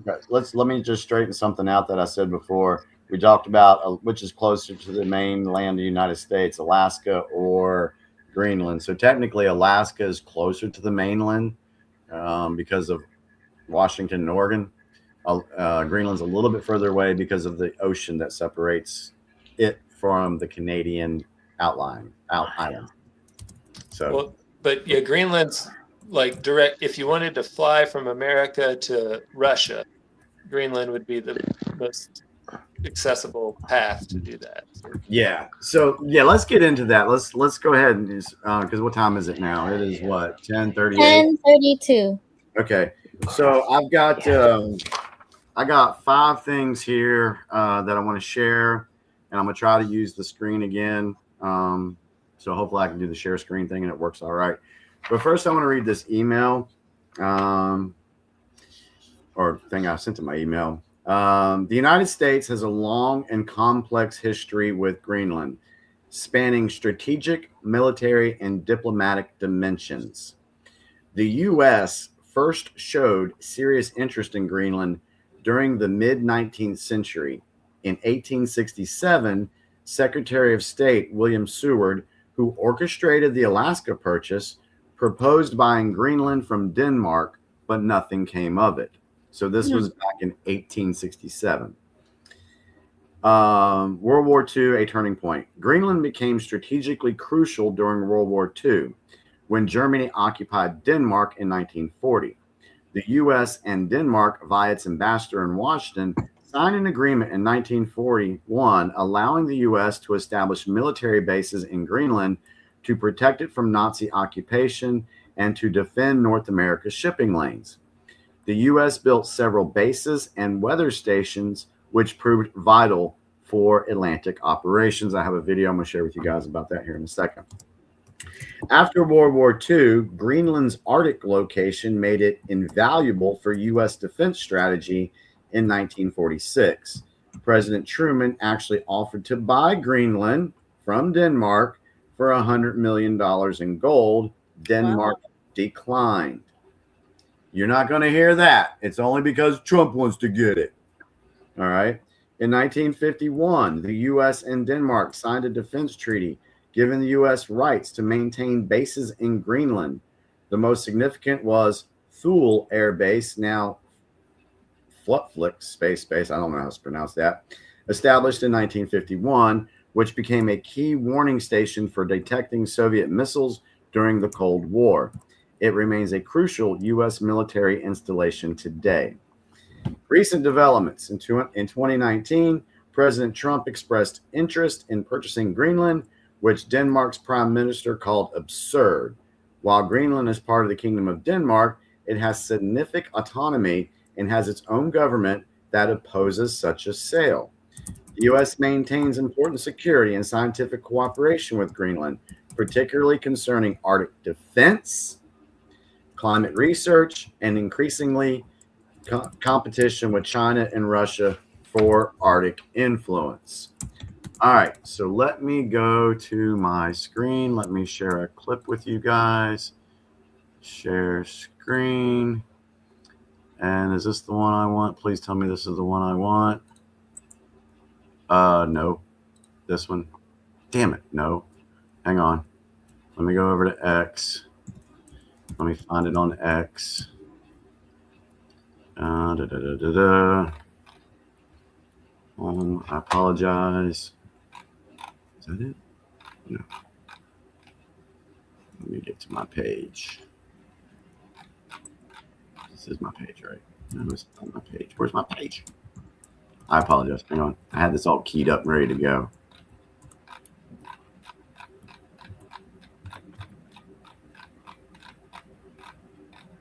Well, I can just fill in like what that guy Ethical Skeptic did on the with those 2 locations for the North Pole. He came up with that second location in South Africa. And then they started analyzing these monuments from around the world, like in Mexico and Mississippi and Japan and all parts of the world. And well, you know, when you build roads in a city, you're going to naturally build it north and south. Like that's just how most people want to organize their city. Well, all these ancient monuments are aligned directly to that point in South Africa. Wow. Or Southern Africa. It's not the country South Africa, but the only explanation is that that used to be the North Pole, because there's, you know, if it wouldn't align with the for Russia penetrate our constellations, sorry, because people at different latitudes would see different constellations. So the only explanation is that that had to be the North Pole at one point in Earth's history. So anyway, that's very interesting. Okay, y'all see that? Is it ready to go now? Mm-hmm. So this came from a show called The Diplomat. It's on Netflix. It's from season 2 in their season finale in 2024. So remember, they always tell us stuff in movies, right? So remember what we talked about the World War II being a turning point and the strategic importance of American safety because of Greenland. Here we go. The quickest way for Russia to penetrate our naval defenses is steaming from the Arctic to the North Atlantic. This is our military presence in the Arctic. These were Russia's Arctic military positions in 1995. Today, infantry, naval, radar, search and rescue, air defense, the biggest buildup since the Soviets fell. This is where we lost Russia's most sophisticated submarines in the North Atlantic for 3 weeks. This is where we found their Lashkarik submarine, which we noticed only because it caught fire. We have no idea how many more there are, but we think they're around here, here, here, and here. This is Cregan. You know what Cregan is? A nuclear submarine base in Scotland. All of the UK's nuclear weaponry is housed at Cregan. It's what makes them one of the 9 nuclear powers. Also, it's the only base in Europe where we can dock our nuclear subs. It's the last place we have any hope of detecting a Russian sub before it's in the vast Atlantic barreling toward New York. Cregan is target 1 in the European theater of war. The Scots hate nukes, and they hate English overreach, but they really hate having a bullseye on their heads. If Scotland had gone independent, They would have closed the base. in a second. When we took our forces out of Iceland, Russian sub-activity skyrocketed, as did air incursions. When we pulled our combat brigades from Europe, anyone? Russia annexed Crimea. Is there a universe in which the United States could afford to lose the base in Scotland? No. Wow. Okay, so just remember that, and you know, and it showed and it showed the map. Okay, but what people aren't thinking, okay, just for kicks and giggles, we got to go with this. They're not looking at the round part of it and how it actually is really close to America. So let me go here and share the next clip. Share screen. And I want to go Greenland strategic. Yes, this one. Here we go. you just look at a globe and you tilt it the right way. Yep. All right, here we go. The Prime Minister of Greenland went to Beijing. Let's see. No, I don't know who you are. China. The Prime Minister of Greenland. Crap. Beijing, their friend, and said, hey, do you want to help us fund our new airports? China was like, yes, we will give you a loan to fund the airports, but it has to be a Chinese construction company that builds the airports. And Greenland was like, okay, let's do it. That sounds great. And immediately over in the United States, alarm bells start going off. This is not good. The context here is that China has a habit. So what I want to point out real quick is on that map, she was pointing out those top parts. You see Russia right there. She was putting those strategic points on that. So if you look how close that is to Alaska. Look how close that is to Canada. Most people are going to think east to west, but they can go over the pole. So sorry. Of giving loans to countries that they want to have influence in the future. So the United States sees this potential deal happening between Greenland and China and hates it. Greenland, this place that is so strategically located, that is right next to the United States, that is really a huge part of the future of global influence in the Arctic, suddenly in debt to China? No. In fact, the Pentagon freaked out and was like, what if Greenland defaults on their payments to China and China seizes the airports and starts using it for their military? A little bit of an alarm doomsday scenario. But it's true. When you owe someone money, they have leverage over you. The U.S. did not like this. So the U.S. goes to Denmark and tells them to kill the deal. Denmark does it. They agree. And suddenly Denmark is now funding 2/3 of these airport projects. China got rejected on these airport deals thanks to U.S. pressure. They didn't give up. They started setting their sights on those rare earth minerals that we talked about earlier, the vital ingredients for your phone, your computer, and your electric car. China holds a near monopoly on mining and processing these minerals.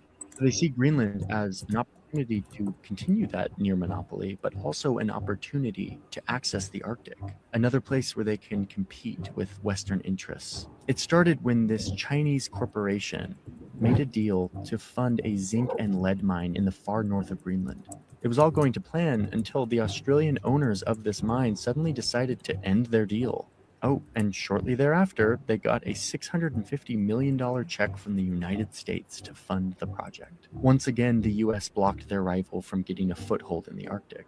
Another Chinese company has had their mining licenses revoked entirely by the government of Greenland. So between this diplomatic pressure, as well as some local anti-mining political sentiment, China has been blocked time and time again from getting its foothold on this island. China's words and actions raise doubts about its intentions. Beijing claims to be a near Arctic state, yet the shortest distance between China and the Arctic is 900 miles.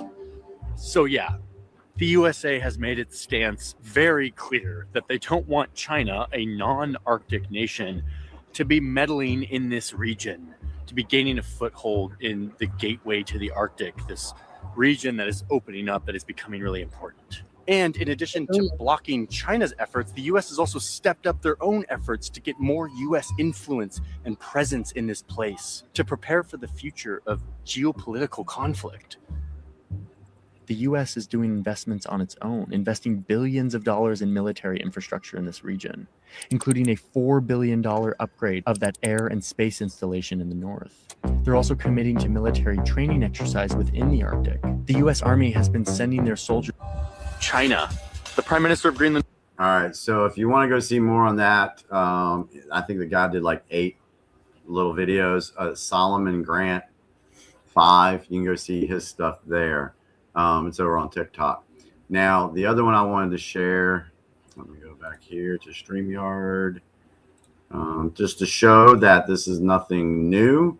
The only reason why most people are hearing about Greenland is because the bad orange man. So they just don't know history. If we were all really educated without the brainwashing, we would know this stuff. But we're so stuck. We're so stuck on dumb stuff that we don't know real history. And that's the whole point why I love our show, is because this is like the opportunity that I never got in real school. Yeah, you're gonna get some history. So yeah. All right, so here's another one I want to share with you guys. Well, yeah. Okay. Well, the reason China's communist instead of capitalist is because the global elite basically didn't intervene, and because they didn't want Russia to feel too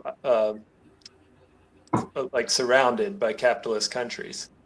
So they decided that China needs to be communist to make sure Russia doesn't use their nukes, basically. And quick question: and what is Russia? They're not capitalist. I'm not too educated on Russia. Well, I meant the Soviet Union back in the 1950s. Yeah. China became communist in the 50s, and the West just kind of let it happen because they didn't, because they knew Russia had nukes at that point, and they didn't want them to feel surrounded, because if you surround someone, they're more likely to strike out. So. Yeah, that's a whole. We might need to pick up on that. I appreciate it. Let's go ahead and finish because we're almost done with this Greenland stuff real quick. So here's this one. For the US to occupy Greenland without anyone's permission is probably not who you're thinking of, but it is where it all starts. April 9th, 1940. Nazi Germany defeats Denmark when Denmark has full sovereignty over Greenland. And exactly 1 year later, the Danish ambassador to the US, Henrik Kaufmann, this guy, goes to the US State Department and signs the agreement relating to the defense of Greenland. Acting without any authorization, he grants America permission to establish military bases in Greenland, effectively making Greenland a US protectorate. The Danish government immediately denounces this agreement as void and charges Kaufmann, their ambassador, with high treason, stripping him of his diplomatic rank for acting in the name of the king without authorization. Several diplomats who backed Kaufmann were also dismissed. But Kaufmann had calculated precisely. He'd invoked the Monroe Doctrine by inviting the US to protect Greenland. He'd made it strategically impossible for Germany to seize the island without triggering a US intervention.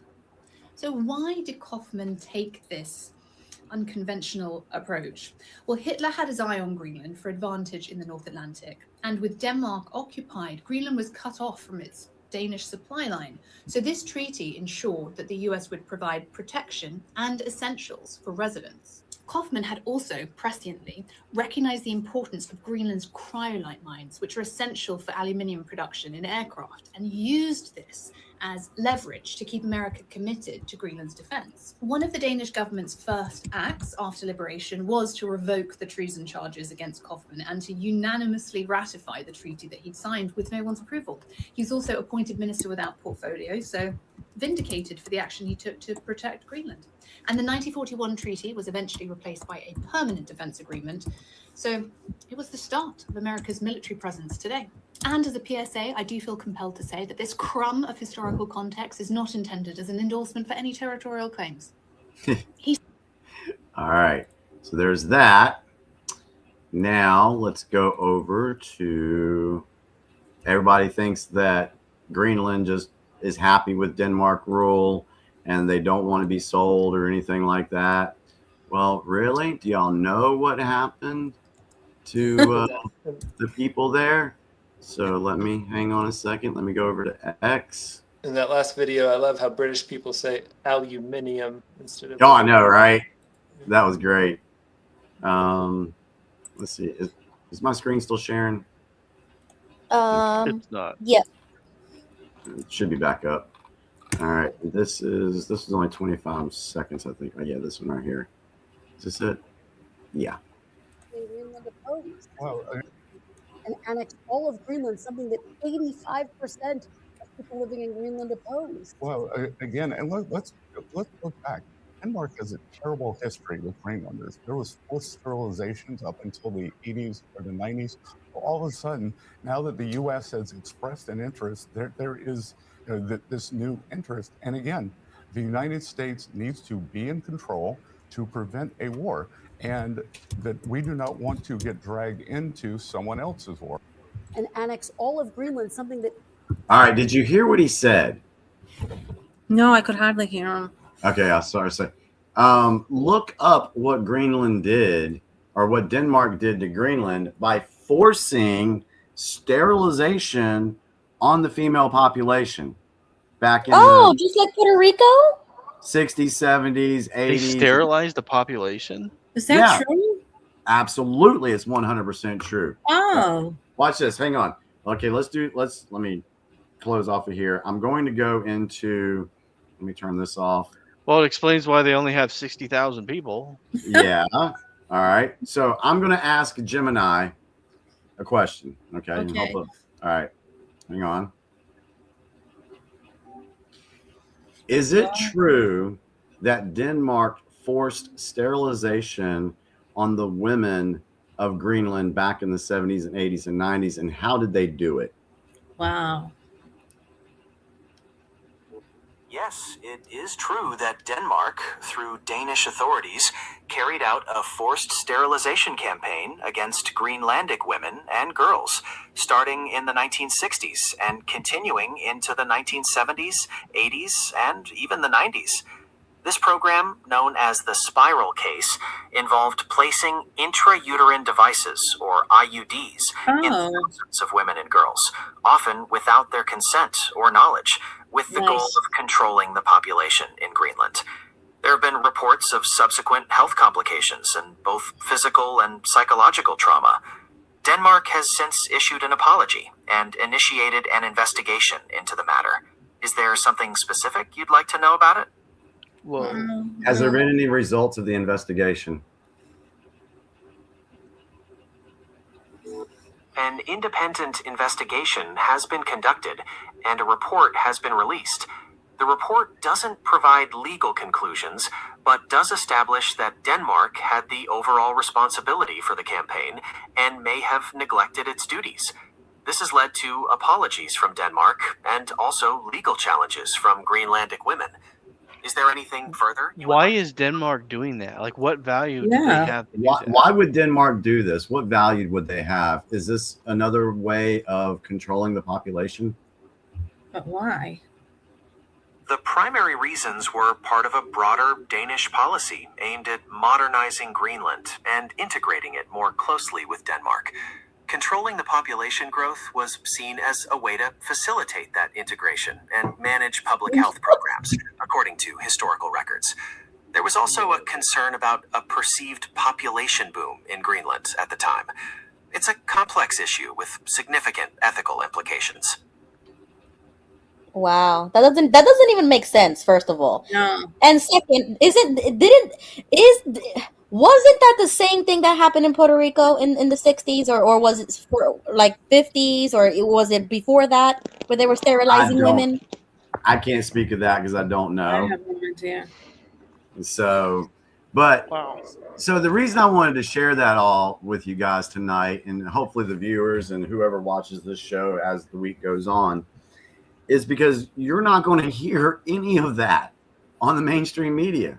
No. All you're going to hear is Trump is a authoritarian. He wants to just take over everything.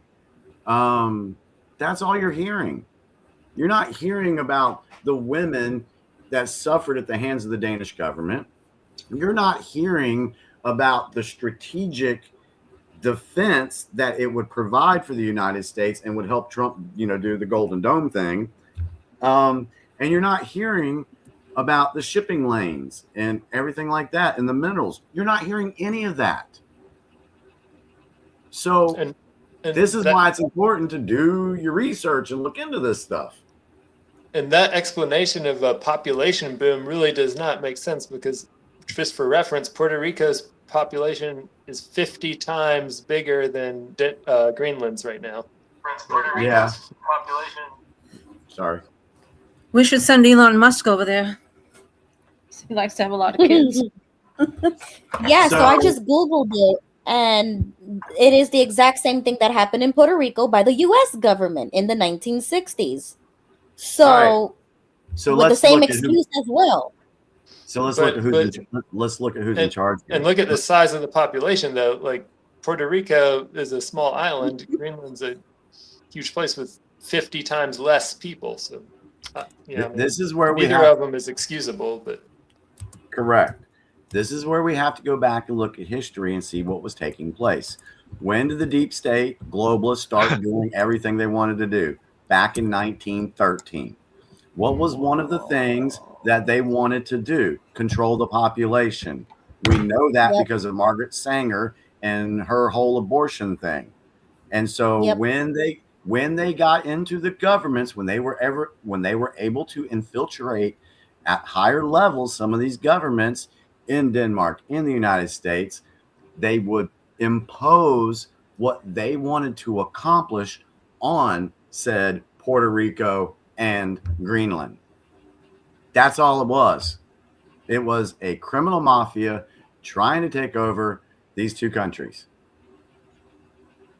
and control them. Yeah. And exploit them. and leave the U.S. open, leave the U.S. vulnerable, so that when they were ready to start their big old World War III, like Hillary Clinton was wanting to do, then the U.S. would have been, we would have lost, because we wouldn't have the defenses necessary to protect against these things. Well said. Right. But if he buys Greenland, I mean, we should, maybe next time we should have like a list of things that probably would change, because I saw people in the chat saying that they have like free healthcare and certain things because they're a part of Denmark, and I guess that's what Denmark offers their citizens. I don't know. I'm not too. I don't know too much about geopolitics because I'm very against it, so I don't even bother. But I mean, if we buy it or we take it, they become American. And we spoke about this before in season 2, where I was against it because of that. I don't want them to gain American citizenship just because we bought them. Like I said, they may fall under like the Pacific Islands. They may fall under like a territory of the United States. And I think to become a state, and I'm going to have to look into this, but there needs to be a majority of the states that allow that to happen. There's got to be a vote. I think there's a 2/3 vote thing. I'm not exactly sure. Let me look it up and verify what I'm saying. Right, so, but they become citizens, right? If they became a state and they were allowed to, yeah. Yeah. So I don't think that's going to happen, though. Not anytime soon. Yeah, but Puerto Ricans are not a state and we're American. What's that, Ruby? Sorry. I mean, we're American and we come from Puerto Rico. Yeah, but does Puerto Ricans have American citizenship? Yeah, they're citizens. Yeah. Are they? And it's a territory. Let's check. Hang on, because I'm seriously don't know. They do, yeah. Yeah. And that's exactly what would happen, I'm assuming, with Greenland. Like, if we buy it, they'll become citizens. If they move to the States, they can vote. They'll be Americans, basically. They will adopt our Constitution. Yeah, it's only 60,000 people. Like, and it's not going to change anything electorally. I mean, well, probably not. Unless they become a state, then they get 2 senators. But. Right. I mean, I'm not too worried about that. I just don't want them. I just don't want them to become American. That's I don't care about nothing in the government. I don't want my Americanism to be bought. Basically, you cannot buy being an American. You are born an American. You know what I'm saying? Like, go ahead, Jimmy. So it says, do Puerto Ricans have U.S. citizenship? Yes, people born in Puerto Rico are U.S. citizens, granted citizenship by the Jones-Shafferth Act of 1917, making them U.S. nationals with passports, but they cannot vote in U.S. presidential elections unless they move to a U.S. state. Though they can serve in the military and travel freely within the U.S., Puerto Ricans have U.S. citizenship, but with limited federal voting rights, highlighting ongoing debates about their political status as a U.S. territory. See, that's what I was confused on, because I knew they weren't voting. Right. And so I had to get clarification on that. So they're nationals. They are U.S. nationals with passports. Yeah. So okay. All right. So they can do that.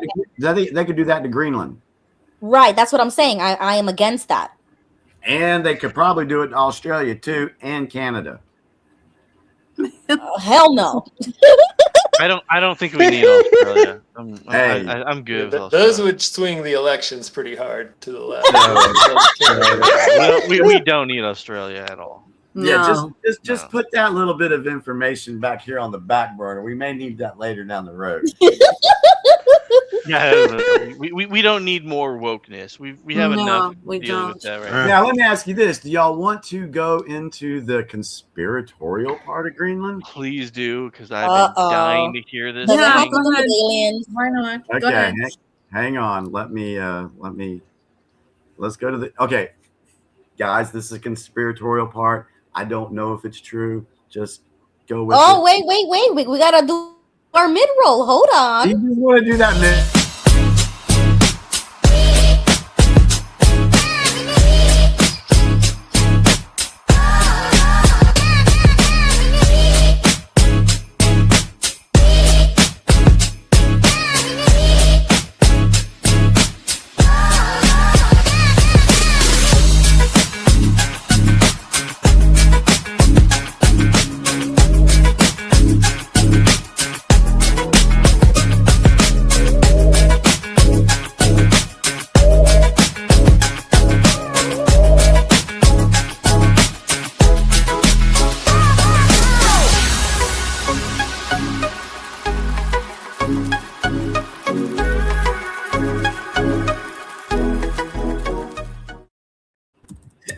Ruby just wanted to play that clip. Is all she wanted to do. How dare you not respect the UPC tradition, Jimmy? How dare you? I needed a water break anyway. I had to get something to drink. That's what it's there for, and he don't like it no more. No, I love it. I love it. For a reason. I'm messing with you. Shush up. All right. So let me go share my screen. Let's go over to X again. And like I said, I'm not buying into this right now. This is what's out there. And I've seen a couple of other videos talking about this too, that Greenland has a special place. Let's just put it that way. Let's just say it's that. Okay, so let me hit play. And put it full screen. I will. You can go from London to Moscow or to Russia. Now, how many of you know about the object in Greenland? A couple of you, okay. Well, for those of you that don't know, there is a spacecraft that has melted out of the ice in Greenland. As you know, the North Pole has melted completely. You can go from London to Moscow or to Russia by going over the North Pole now. All the ice cap is gone. The last place that has ice on it was Greenland. Greenland had 18,000 foot ice cap on it. Well, the spacecraft that is anchored in the center of Greenland created the last ice age 50,000 years ago. It's a weather machine. It's 55 miles wide, 300 miles long, and 2 miles high. People that lived in it were called the Mois. You draw a straight line from the spacecraft to the Washington Monument in Washington, D.C., through the Yucatan Peninsula Great Pyramid at Mitsubishi, and ends up on Easter Island where the Mois have been dug out of this dirt. The heads on Easter Island, well, 2 years ago, they finally went ahead and they excavated, and they're all 65 to 85 foot people, full body carvings. And these were the people that lived in the spacecraft that was uncovered that's melting out of the ice in Greenland. So when you think we've been alone, these people have been up there for 50,000 years. The spacecraft is still active after 50,000 years. It has a 200-mile dampening field where no electrons can flow into it. In 1947, a B-52 bomber flew into that pattern, into the dampening field when trying to fly between Maine and London. As a result of that, they lost power and crashed in Greenland. As they sent in rescue B-52 bombers to rescue them, they hit that same dampening field, but they veered off. They just ricocheted off of it. By testing, trying to get to these guys, they were able to ring a circumference and find out that there was an object 200 miles to the center of this field. On the southwest corner of Greenland, there is a small community. It's the only community on the island of Greenland. That community is a military post, CIA, that uses a compressed air generator to operate diesel engines to run a Caterpillar to run back and forth to 200 miles from the base to the object in Greenland. A lot of our technology comes from the reverse engineering out of the spacecraft. It is still functional and is still in operation. So it's pretty important what this thing is. All the nations worldwide are up there with the United Nations, and they're all acting, working together. So, what y'all think about that? I'm going to be honest, I have never heard this before. Yeah, I hadn't heard it before either until this week. But it's funny that when I did friends that are way into the alien stuff, but yeah, it's never seemed like plausible to me, but No, I agree with you, Thomas. I agree. Yeah, so I just thought I'd share that only because. Oh, go ahead, Bo. No, I'll say what I say after you talk. I was going to say I just wanted to share that because, like I said, there's other people talking about stuff like this, and I've heard that there's, what was the thing I was watching last night? It said Greenland is a node, NODE, which if you're into the Galactic Federation stuff and all that, it's a source of energy. Greenland is for portals and stuff like that. That's what's been said. Now, do I believe it? I don't know. Am I dismissing it? No, because you never freaking know these There's days. something to that node thing. Like, there's actually all the a lot of the ancient pyramids are built on parts of the earth that have electrical properties to them. Yeah, ley lines. That's the same idea as the nodes. It's just like, yeah, I didn't know about the alien connection to them, but yeah. If they had a ship that was that big, every damn country would be fighting for that shit. Maybe they are. That's my problem with this. Yeah. But like they would, I mean, they would be like really fighting for that, because anyone who gets that technology is going to become number one. Yeah. So that's where my issue is with that is, okay, like we've seen and we know that countries and when things happen, how crazy they get to these ships. I mean, we've seen like what had happened in Russia. We've seen this happen in the US. So I don't know. I have a hard time thinking that that's just sitting there and this is giant ass spaceship in there, and people are just kind of like, it's okay. Well, We'll build the idea is that the aliens are playing a part too, and that they're not allowing Earth to do that or whatever. But yeah. And there could be a case made for that the folks that get up and give these speeches, maybe they are CIA operatives and they're just saying this crap just to keep people like confused or whatever. I mean, that's a possibility too. But yes, I believe that. That's a likely scenario. I'd be curious if there's like Project Blue Book, if any of the documents in there have anything about this. I'd be interested. I mean, because I watch a lot of UFO garbage, and I'll be honest with you, I'd never even heard of this one before. Is it Blue Beam or Blue Book? Blue Beam. Blue Beam. Okay. What? I had it wrong. Project Blue Book? I was thinking there was something called Blue Beam. Is that two separate ones? Because there's Project Blue Beam. And I have that written down, Blue Beam. Yeah, now we're getting confused on our Beam. conspiracy theories. There's so many.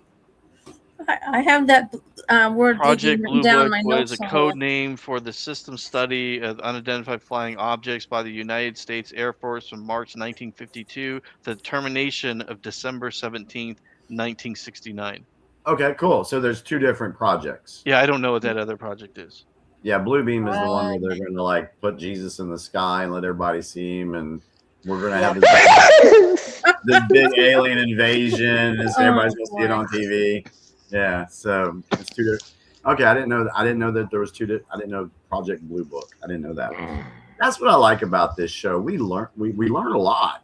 It's educational and informative. Definitely. Informative and educational. Any news on Cuba? Not that I've heard of yet. Let me check the news blast, see if there's anything on Cuba. What the hell? He's going after every country, so why not Cuba? Oh, Cuba's on the list. Let me just check. Y'all talk amongst yourselves or whatever. I'm gonna just check. Project Blue Beam was a government conspiracy by the New World Order where they were going to make a massive UFO invasion, and this is something that the U.S. had, and this came out in documentation that they were going to fake alien invasion in order to try to bring a one world government. Yeah, and this got exposed. That's what it is. That sounds more like it. Yeah. Because I was like, okay, I went, wait a minute, Blue Beam. I'm like, it sounds familiar, but I was like, kind of forgetting. There is a movie suggestion. Have you seen The Thing? That's a very scary movie. It's one of the scariest movies I've ever seen. I'm definitely gonna watch it. I watched it with two grown men, and they were grabbing my arm watching that when it first came out. I won't tell you what it's like, but you're going to be scared when you watch it. Is there two versions of The Thing? Yes, there's two of them, yeah. Okay, the older one's probably better, right? Well, it's not scary. The new one with Kurt Russell, I think, was in it. That's the scary one. Oh. Okay. All right, I don't see any. It's graphic, too. It's very graphic. I don't see any news blast information on Cuba right now, but we'll keep an eye open for that. What happened with the Panama Canal? That kind of died. Well, yeah, I think we're controlling it now. Are we? I think we are. They asked Trump today about that, and he said, "I didn't want to talk about it." Really? Yeah, there's not been much talk about that. Yeah, he didn't say why or anything. He just said, "I'm not going to talk about that." That's all he said. Oh, Because the interview they did today, some reporter asked him about that and was like, "Well, what's going on with that?" And he said, "We're not talking about that right now."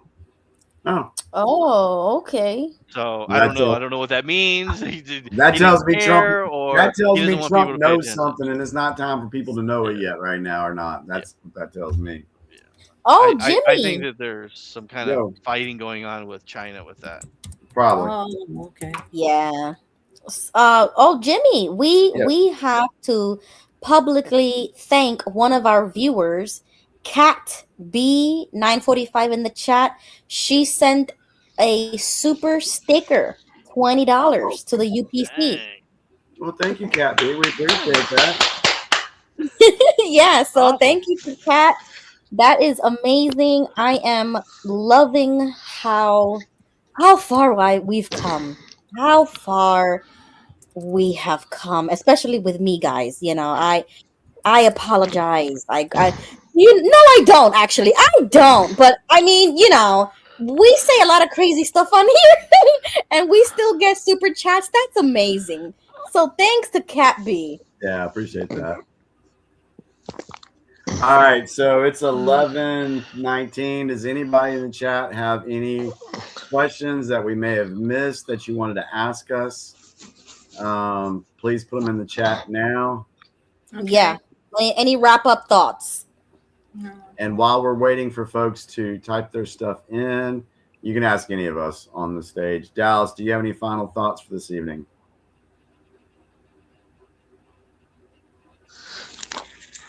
Well, y'all talking about that gun thing, and I think it's a great idea, and I'd actually like to take that course myself.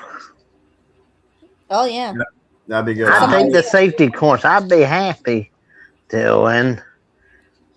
Yeah, I really think you definitely need to do that if you want to own a gun. You need to be responsible with it. I think that's the best way. I think it's best to take the safety course. Yeah. It's a requirement in my state. You have to take it before you get a permit. Yep. Thomas, do you have any final thoughts for this evening? I had a blast. Yeah, I might have to limit myself to every other week because otherwise, I mean, once I'm here, I want to stay the whole time. Well, I love being here with my family as well, just like you do. We appreciate that, Dallas. We love you, buddy. Thank you for being a dedicated viewer of the UPC. We really appreciate that. Gigi. I want to thank everybody because I thought the show was phenomenal tonight, and I actually learned some things tonight, and I want to especially thank Bo for the map he showed, and I forgot the name of the company, but I want to thank him for that, and thanks for answering the one about the Panama, because I've been wondering about that for a while because there's been no mention of it, but you said Trump didn't want to talk about it, so, and thank everybody. It was a great show tonight. Thank you. Thank you guys. Thank you guys for all the information. Bo? So the only thing I want to say is, Jimmy and you guys had talked about how movies and stuff want to tell you things that are going to happen. They have done that a lot, and they have talked so much in the animation community. And I know this is kind of a weird thing because I don't know how many of you guys have watched that stuff, but it's really interesting. If you want to see that kind of thing, if you watch or just look up people who talk about anime and stuff, the conspiracies of the real world, it's pretty interesting. I know they put all this stuff in movies and stuff, but the AI and what they're doing is in so many animes, the list is just endless. This plot is done over and over and over again. And then I'll say one more thing, and I'll stop, is they talk about a religious organization a lot of these members here in this audience belong to. Japan's anime had pointed out and targeted them too. And then recently that country had actually put them as a cult. And there are videos about how to be careful. And I didn't know this about Japan, but I guess Japan has a lot of cults, and this is a thing that's been going on lately. And they named them as the ones to be really careful with.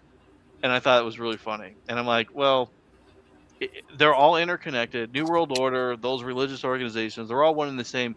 And it's funny how they are all getting exposed. Like what we used to think is just entertainment has become our reality. Yup. True. Definitely. And if somebody goes in your church and threatens you, blow their ass away. That's the main takeaway. Thank you. Make sure you hit the right target. It looked like Thomas. Head shot. Oh, just kidding. I'm just kidding, everyone. This is a joke. The thing about the entertainment.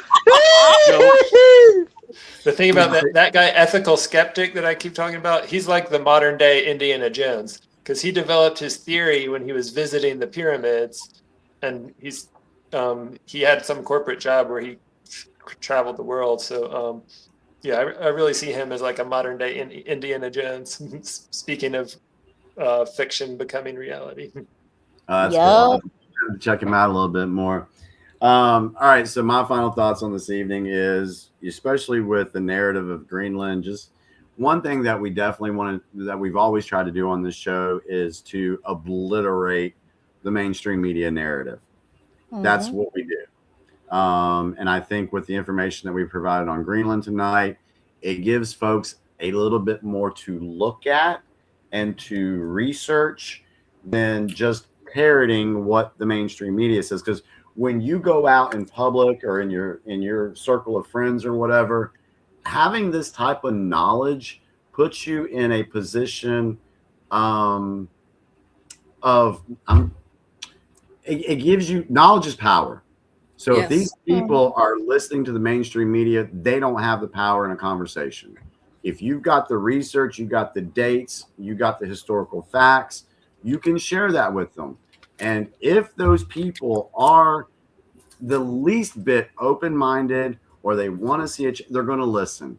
So this is just our way of getting our voice out, and hopefully we can help others, encourage others to speak up and use their voice as well. The last thing I'll say is, did y'all notice I didn't smoke a cigarette tonight? And I didn't smoke a cigarette last Tuesday during the show. Wow, congratulations, Jimmy. It sucks. Oh, I was gonna say, did you quit? No, I'm trying to cut back a little bit, but because I'm inside the house, I don't smoke inside. Now I'll hit the hell out of this, but I'm not smoking inside the house. So that's two Tuesdays in a row for like 2.5 hours. I ain't smoked a cigarette. That's great. I'm so happy we're helping you with that. Yeah, well, we'll see how it goes. And do y'all like the fact, do y'all like the fact that I'm able to come on here and share screens with you guys as well? Yes. Because that's something new that I've been trying to work on too. So anyway, definitely. Just trying to make it better for the viewers. No, you did. It's great tonight.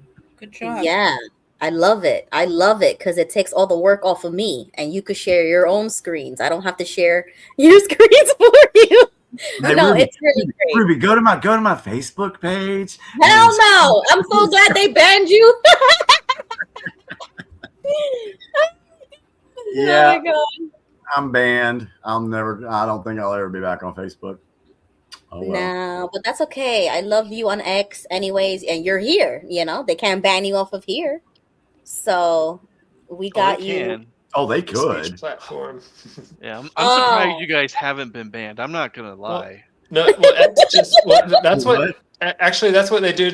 Their algorithm still throttles people that are shadow bans. Like they don't actually ban you, but they shadow ban you, and like just only 5%, because that's what happened to Ethical Skeptic, because he posts so much about COVID, and then his other issue was this climate change, and so he got throttled for both of those. Oh yeah, it happens to me too. Like I get kicked off of my own stream all the time. My internet goes out all the time, only on a Tuesday night. And it's always when I'm doing this show. StreamYard always wants to shut down, only with me. Everybody else uses the same account and they don't have no problems at all. Only me. So I know the feeling. Do you remember what happened the first time you guys brought me onto this channel? Yeah, No. your sound wasn't working at all. Everything, every electronic device could not connect and was doing multiple feeds. And then after that, I had massive internet connection issues for a while. Wow. And they started pulling my data again. They pulled the phone data off my phone. And I know they did it because my phone went from 100% charged to 30% within 20 minutes. Yep. Thank you, guys. Oh, Ruby, we haven't talked about this yet. Real quick, did you have an outro for? Did you have an outro song for tonight? I did not, and I kind of knew you would say something, so I'm glad you did.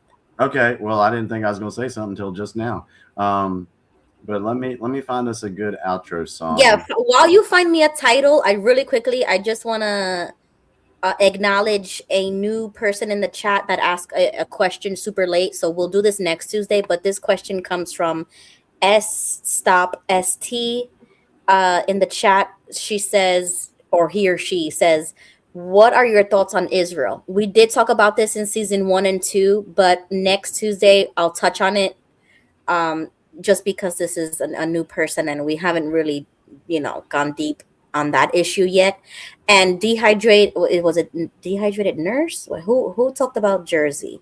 Somebody else in the chat talked about New Jersey and some flashing lights. Oh, I don't know about that, but can you write that down as a homework? Because I don't know about any flashing lights or New Jersey. The drones that were like about. Well, I do remember that, but she says some flashing lights. I don't know what, like street lights, I'm assuming. I don't know, so I'm gonna have to look that up. All right, so Ruby, go to my YouTube channel. I'm gonna pick one song. What I'm gonna try to do is play every song that I put on here for the UPC songs. Yeah, so let's pick one tonight. That one's a little tough. Oh yes, okay. So she says yes, the drones. Okay, nurse. So we'll write that down. Maybe next Tuesday. Remind us again if you're gonna be here about that, because I don't. I remember when it happened, but I don't remember whatever happened. If that makes sense. Yeah, well, they ended up saying it was like the government knew what they were, but they never told us what they were. They just said exactly. It was like secret, right? Right. Yeah. Okay. Oh, we talked about this like a couple episodes ago. Oh, so in season 2 then. Yeah, Last because season. I was on here and we were talking about this, and I know somebody who is in the industry. Ah, okay. Okay, And so that was a government-funded project, and they were doing a testing to show people what they could do. It was a big company. They didn't tell people. That's why they were saying don't shoot the damn drones. Is because we were doing that for like investors and stuff. We're showing them what they could do. Oh, okay. Yeah, and the company came out and they eventually talked about it, and then some of the big drone companies admitted, that they were doing a show. Oh, I never heard about that. Okay.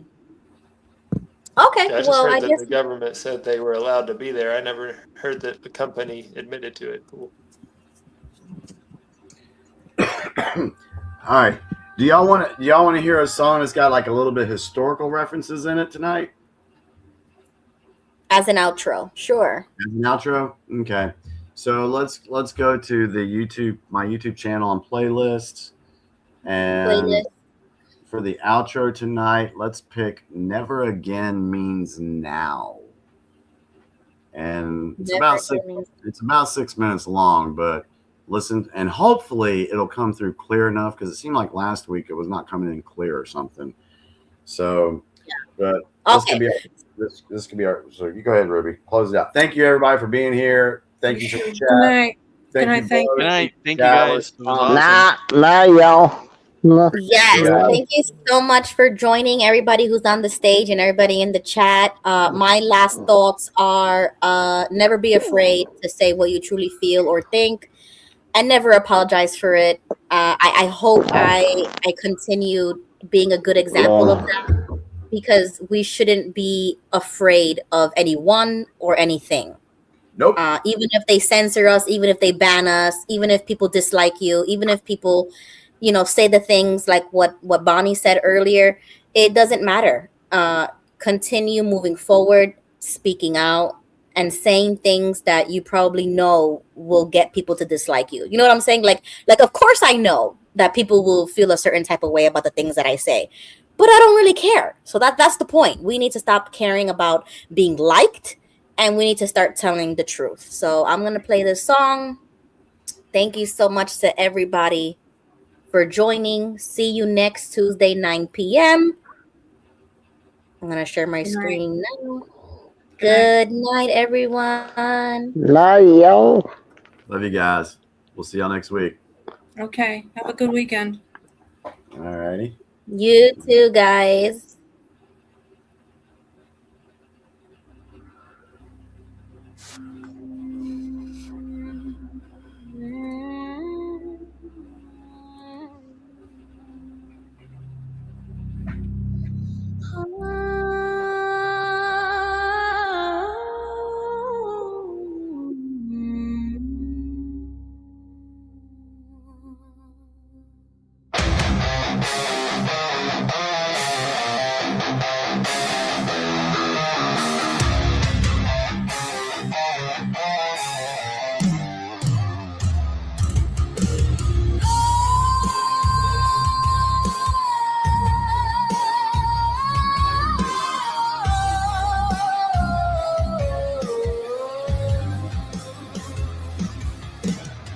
They built the walls in Berlin, divided brother from brother, told us it was for our safety, one people against another. Now the camera's on every corner, they're watching what we say. Same old playbook, different century, but we won't look away. The ministry of truth rewrites what we're allowed to know. Like the book burnings in the squares decades ago. They promised us security if we surrender what we own. But history keeps screaming, we've seen this terror sown. Can you hear the echoes calling from the past? Every generation swore this time would be the last. But the pattern keeps repeating if we close our eyes and sleep. The cost of our compliance cuts 1,000 miles deep.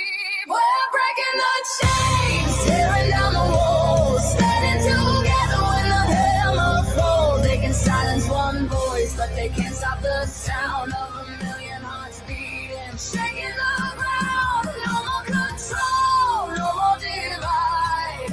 We're taking back tomorrow, unified, unified.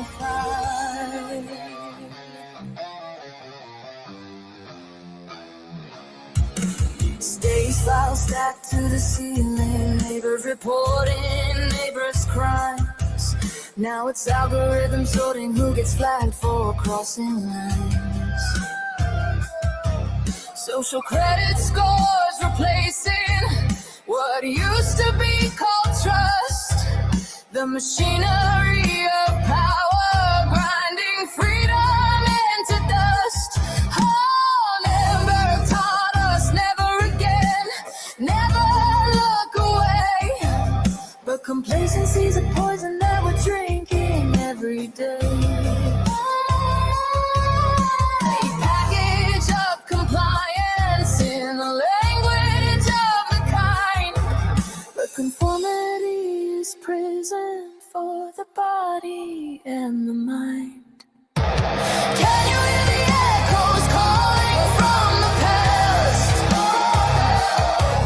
Every empire built on lies was never meant to last.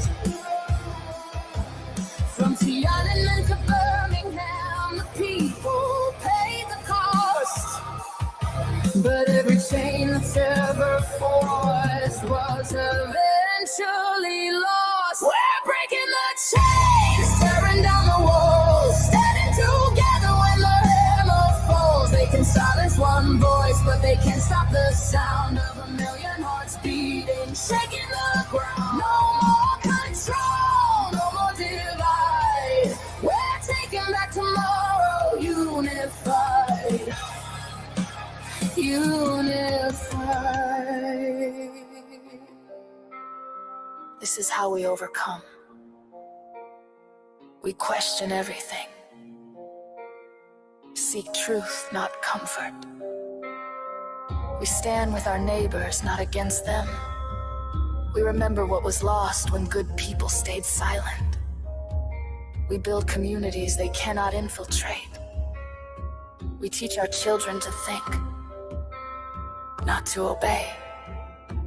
We draw the line and say, not here, not now, not ever again.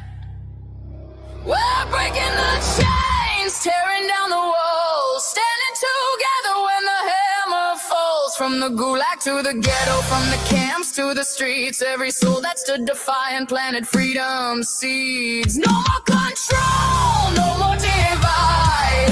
We're taking back tomorrow, unified.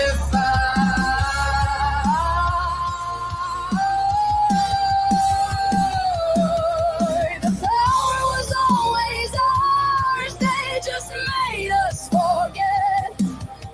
But history's on the side of those who rise against the threat. We're breaking the chains, we're tearing down the walls.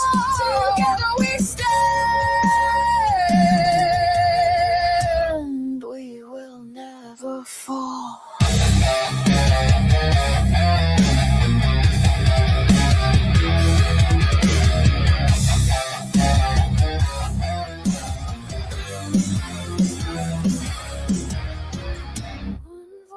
Becomes a chorus, one step becomes a march, one spark becomes an inferno that lights up the dark.